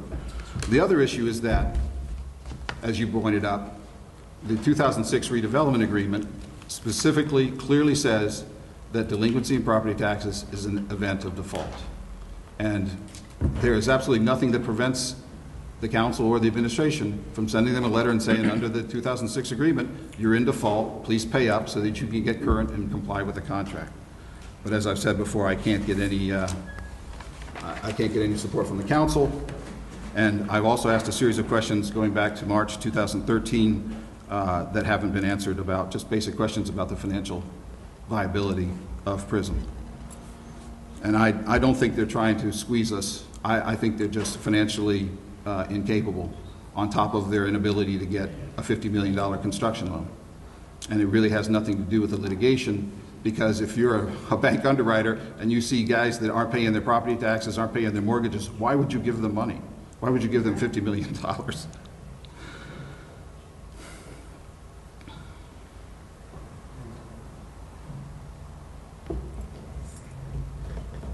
Ms. Evans, thank you for continuing to come and keep this issue on the front burner. I admit that I don't have the detail that you have, but perhaps at the next council meeting you could come in and take your 5 minutes and give a presentation on where things stand and what the issues are, and so that we can get a better understanding of what's going on.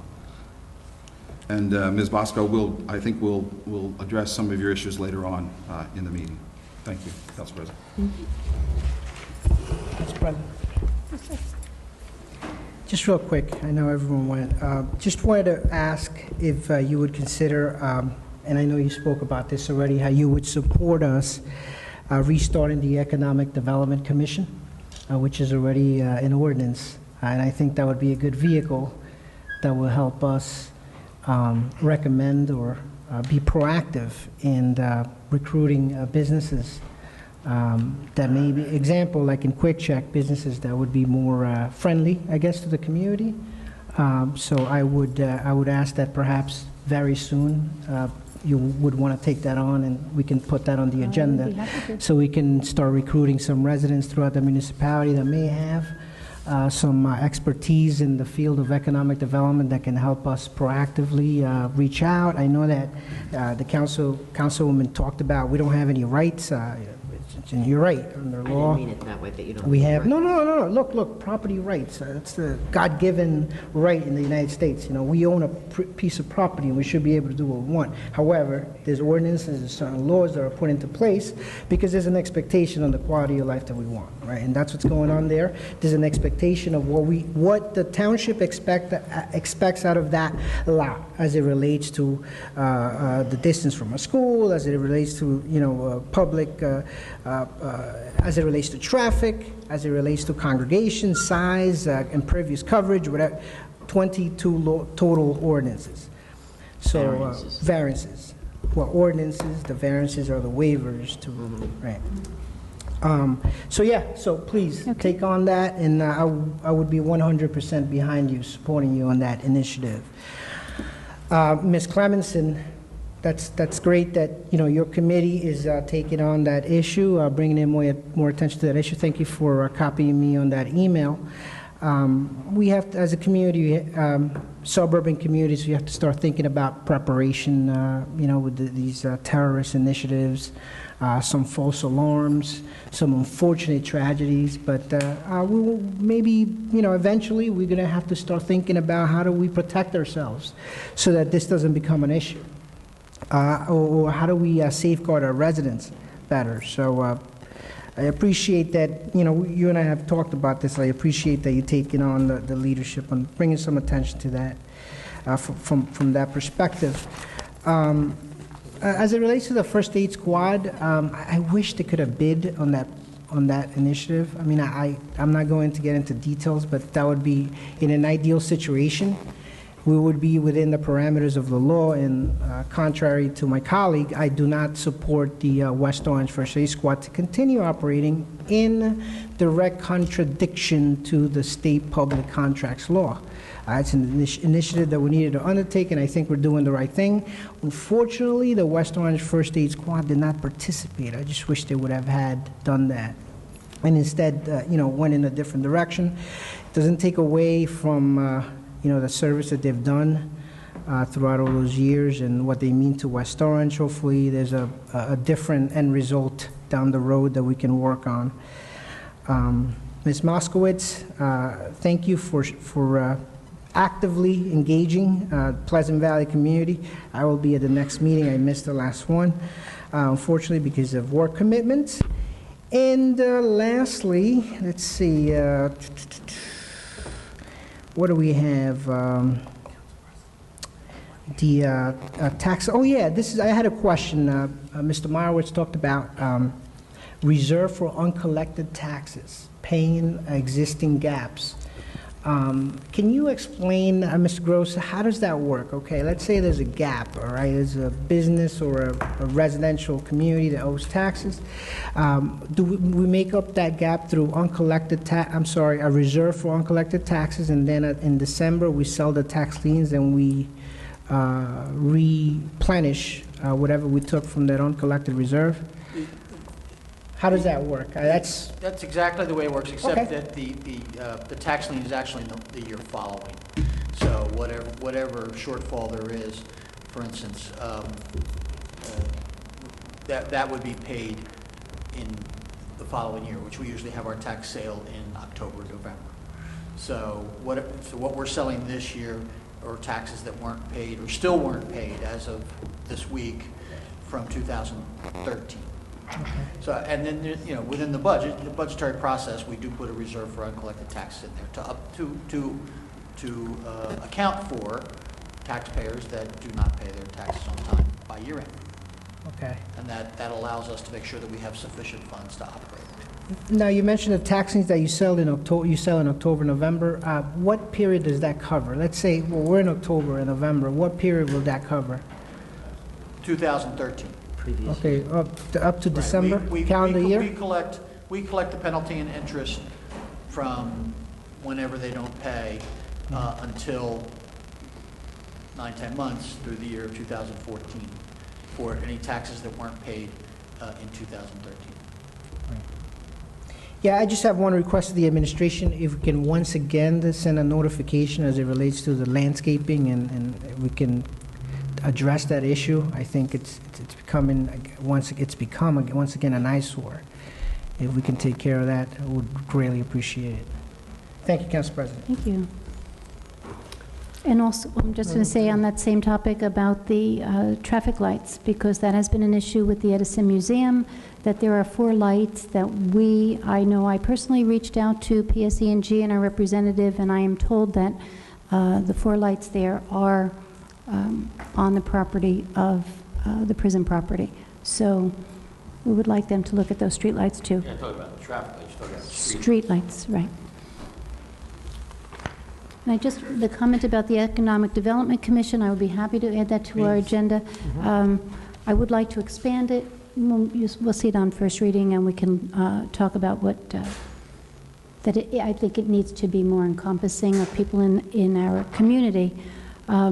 But there was a comment made about residents. I wanted to say that, again, to Mariel Clemenson, there was an article months back in the New York Times about Teavana, which is the counterpart to Starbucks for tea drinkers. There was a piece in the Times about them looking to open more in the Northeast. And we put that right in the hands of the mayor. And the mayor reached out to them. They were out of Atlanta, and the mayor reached out to them. So also with the West Orange Downtown Alliance, 2 businesses from Main Street through their social media and their networking, 2 businesses from Montclair, Athena's excellent Greek food, and a men's clothing store on the corner of Washington Street and Main Street relocated from Montclair to our Main Street. So anyone and anyone can recruit and get information to the mayor on down so that we can reach out to other businesses. Chamber of Commerce, Downtown Alliance. We're all working toward that end. Councilman Greenham. When you made your presentation talking about with downtown, did you mention about our new website, which is being released and No, I launched? didn't know about that. Which in the next 2 to 3 weeks, a fantastic website that's so user-friendly, and the businesses on the corridor are going to get such marketing expertise with this new website. It's just really, really fantastic. So look forward to the launch. Councilman Kukoviac, you talk about watching the taxpayers' money and how we spend the taxpayers' money.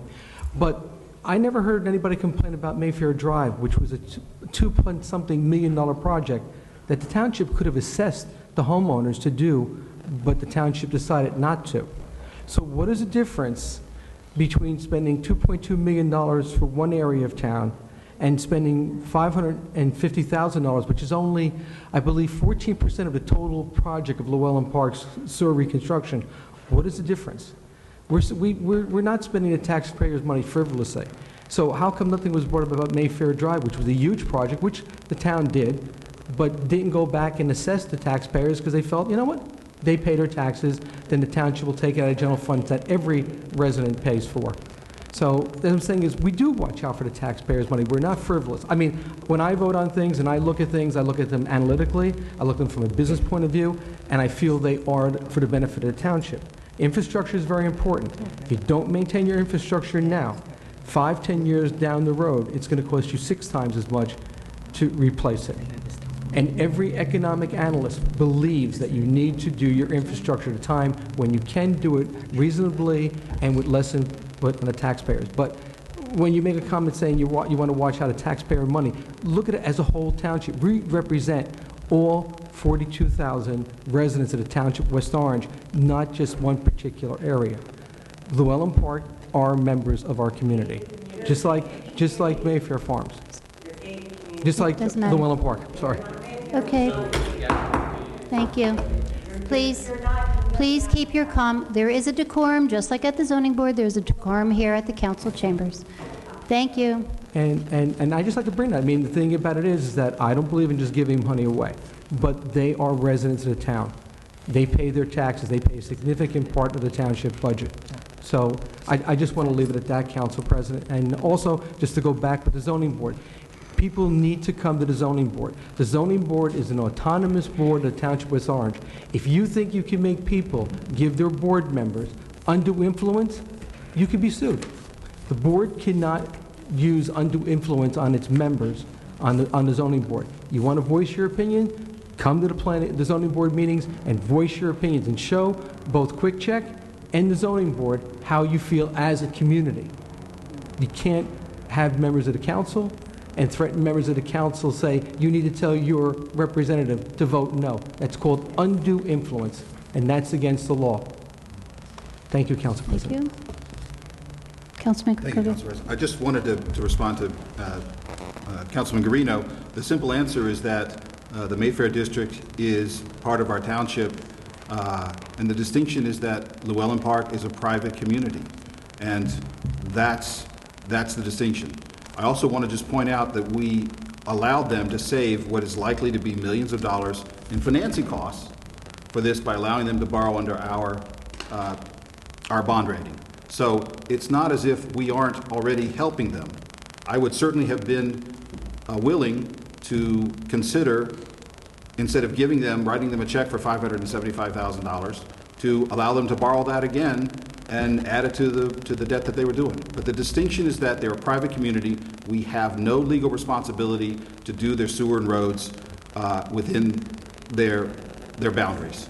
And we've already helped them, and the way that we just basically wrote them a check is just not the way, I think, to take care of the township's money.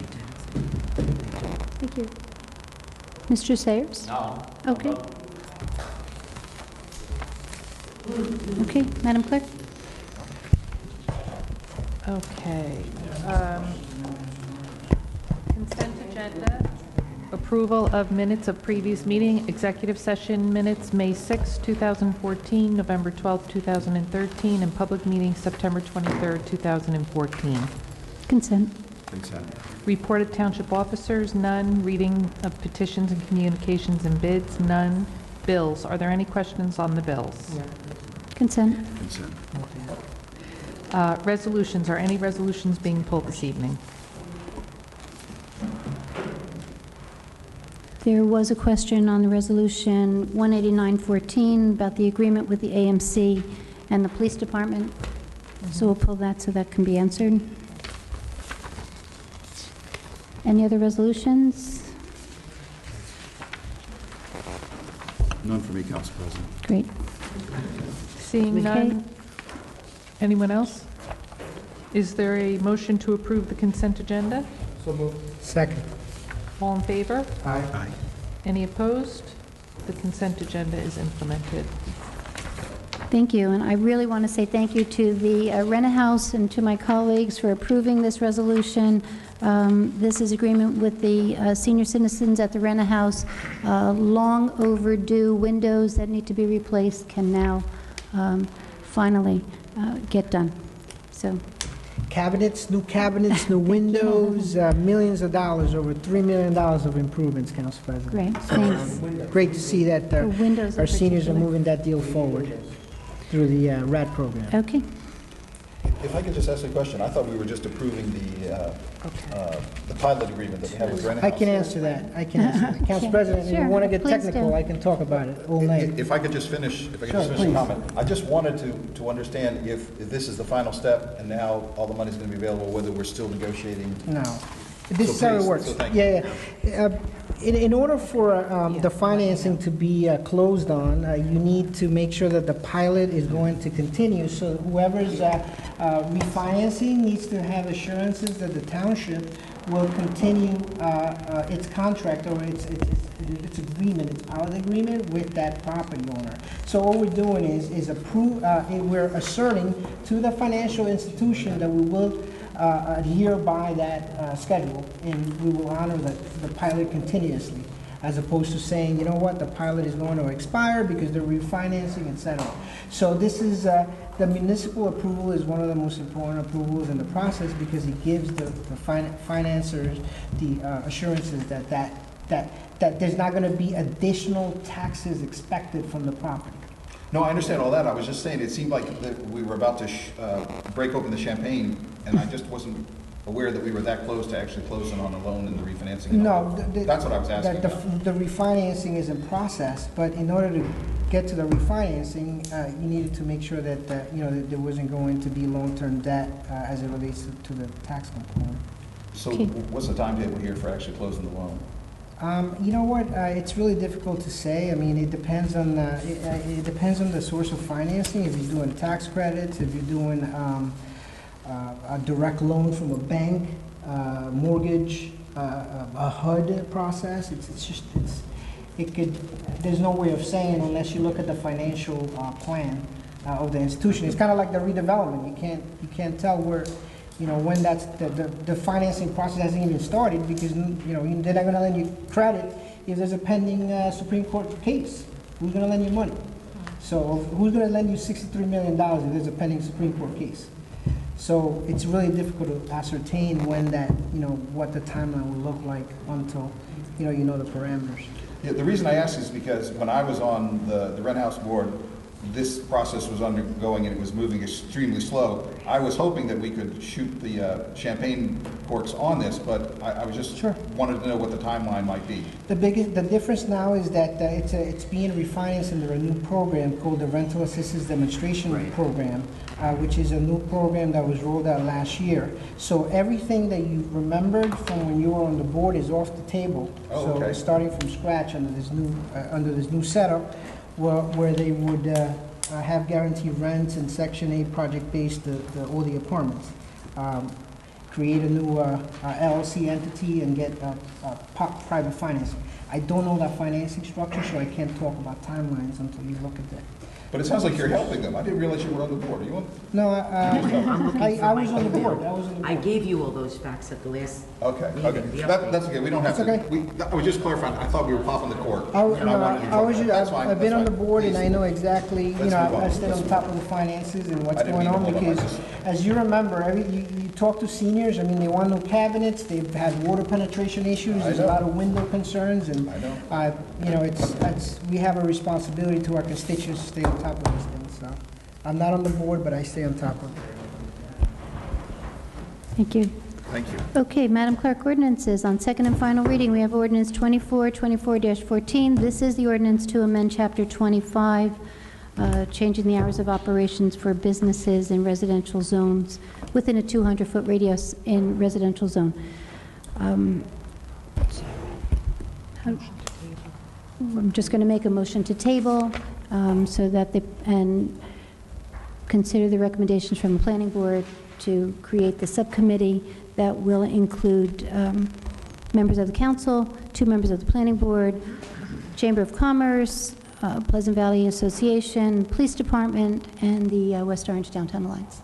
Motion to table. Is there a second? Second. Councilman Cirillo? Yes. Councilman Guarino? Yes. Councilman Krokoviac? Yes. Councilwoman Spango? Yes. Council President McCartney? Yes. The motion is carried. Thank you. Ordinance 2429-14 is the ordinance amending, supplementing Chapter 7 dealing with traffic, and this is concerning alternate side parking on Carey Street. Make a motion to introduce on second and final reading. So moved. Councilman Cirillo? Yes. Councilman Guarino? Yes. Councilman Krokoviac? Yes. Councilwoman Spango? Yes. Council President McCartney? Yes.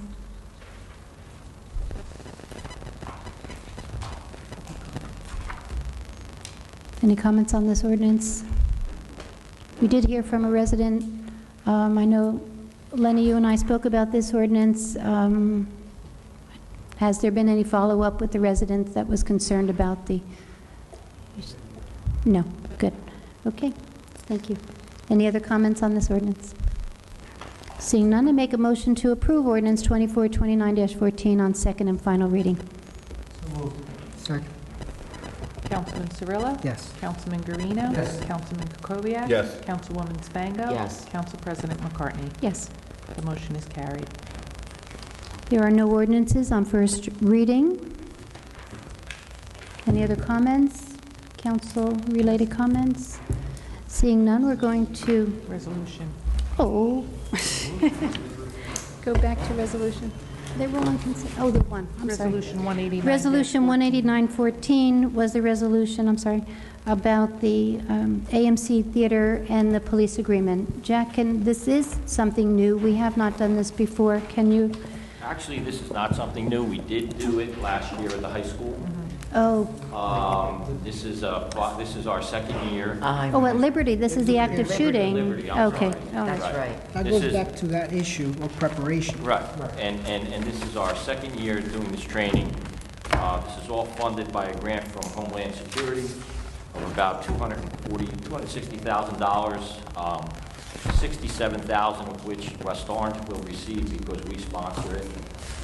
They were very happy with how we handled the drill last year, so they wanted to come back here again. And basically what it is it involves multiple police agencies, from the federal government right down to the local police agencies.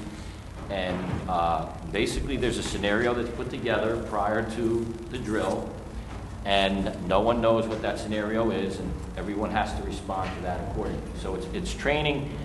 It's actually called the active shooter drill, and it's been training that's been around for probably the last 5 or 6 years based on a lot of the things that have been happening in schools throughout the country, as well as other places where people are walking in with weapons and no one was prepared to do that. So this is our second scenario, Right. and we're going to be doing this at the AMC Theater. And Lieutenant Morella runs this operation for us. And he did an outstanding job last year. Outstanding job. Outstanding We got job. a lot of credit from the federal government, state government, and county governments based on the job that they did. So we're back for the second year, and this year we're going to do it at AMC Theater rather than Liberty Middle School. Okay. Sure, of course. Mr. Chair, I was talking with Officer Morella, Sergeant Morella, about that we're getting national Lieutenant recognition. Morella. I'm sorry? Lieutenant. I'm sorry. I'm sorry. That we're getting national Promotion. recognition. from Absolutely. the Absolutely. Absolutely. Great. Any other questions on that ordinance? Resolution, I'm sorry. Seeing none, I make a motion to approve ordinance 189-14. So moved. Second. Councilman Cirillo? Yes. Councilman Guarino? Yes. Councilman Krokoviac? Yes. Councilwoman Spango? Yes. Council President McCartney? Yes. The motion is carried. Just I wanted to go back. I was preoccupied with the change in Chapter 25 on the Planning Board, and I did want to let people know, since we're talking about new businesses, the Planning Board did approve 3 new businesses last Wednesday. One will be for Spring Reflexology Spa at 640-642 Eagle Rock Avenue. The Garden Academy, which was on Pleasant Valley Way, they moved out, went to Maplewood. They are coming back. The Garden Academy, School for Autistic Children. They are going to take over the space on Mount Pleasant Avenue at 627 Mount Pleasant Avenue, which is the old Suburban Hills School. So, What's going there, I didn't hear? Garden Academy, School for Autistic Children. And the Soledad Day Spa is opening at 421 Pleasant Valley Way. So we do have new businesses coming to town. Okay, so we can adjourn as... Motion to adjourn. Motion to into adjourn. ABC. And Motion to moved. reconvene as the ABC Board. Second. All in favor? Aye. Any opposed? Okay, the motion is carried. Okay, good night.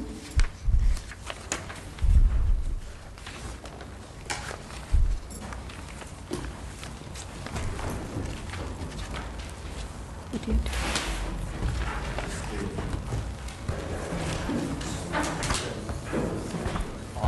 Wait, you can't go anywhere. There are two ABC resolutions on this evening. One, a person-to-person transfer from WHKG Inc., inactive pocket license, to Grabowski, also to be an inactive pocket license. And there is also a renewal for the old PALS pocket inactive license, which received tax clearance, and for Shaku and Camille, which received a special ruling, which now gives us jurisdiction to act.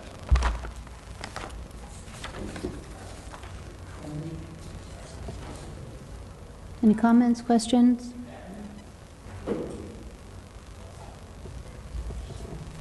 No? Mm-hmm. Okay, so is there a motion to approve Resolution 530-14? So moved. Second. Thank you. Councilman Cirillo? Yes. Councilman Guarino? Yes. Councilman Kukoviac? Yes. Councilwoman Spango? Yes. Council President McCarthy? Yes. And is there a motion to approve 532-14? So moved. Is there a second? Second. Councilman Cirillo? Yes. Councilman Guarino? Yes. Councilman Kukoviac? Yes. Councilwoman Spango? Yes. Council President McCartney? Yes. And is there a motion to adjourn as the ABC and go back as council? So moved. Is there a Second. second? All in favor? Aye. Any opposed? Thank you. Okay. Motion to adjourn. Motion to adjourn. Second? Thank you. Good All in night. favor? Aye. Any opposed? Good night.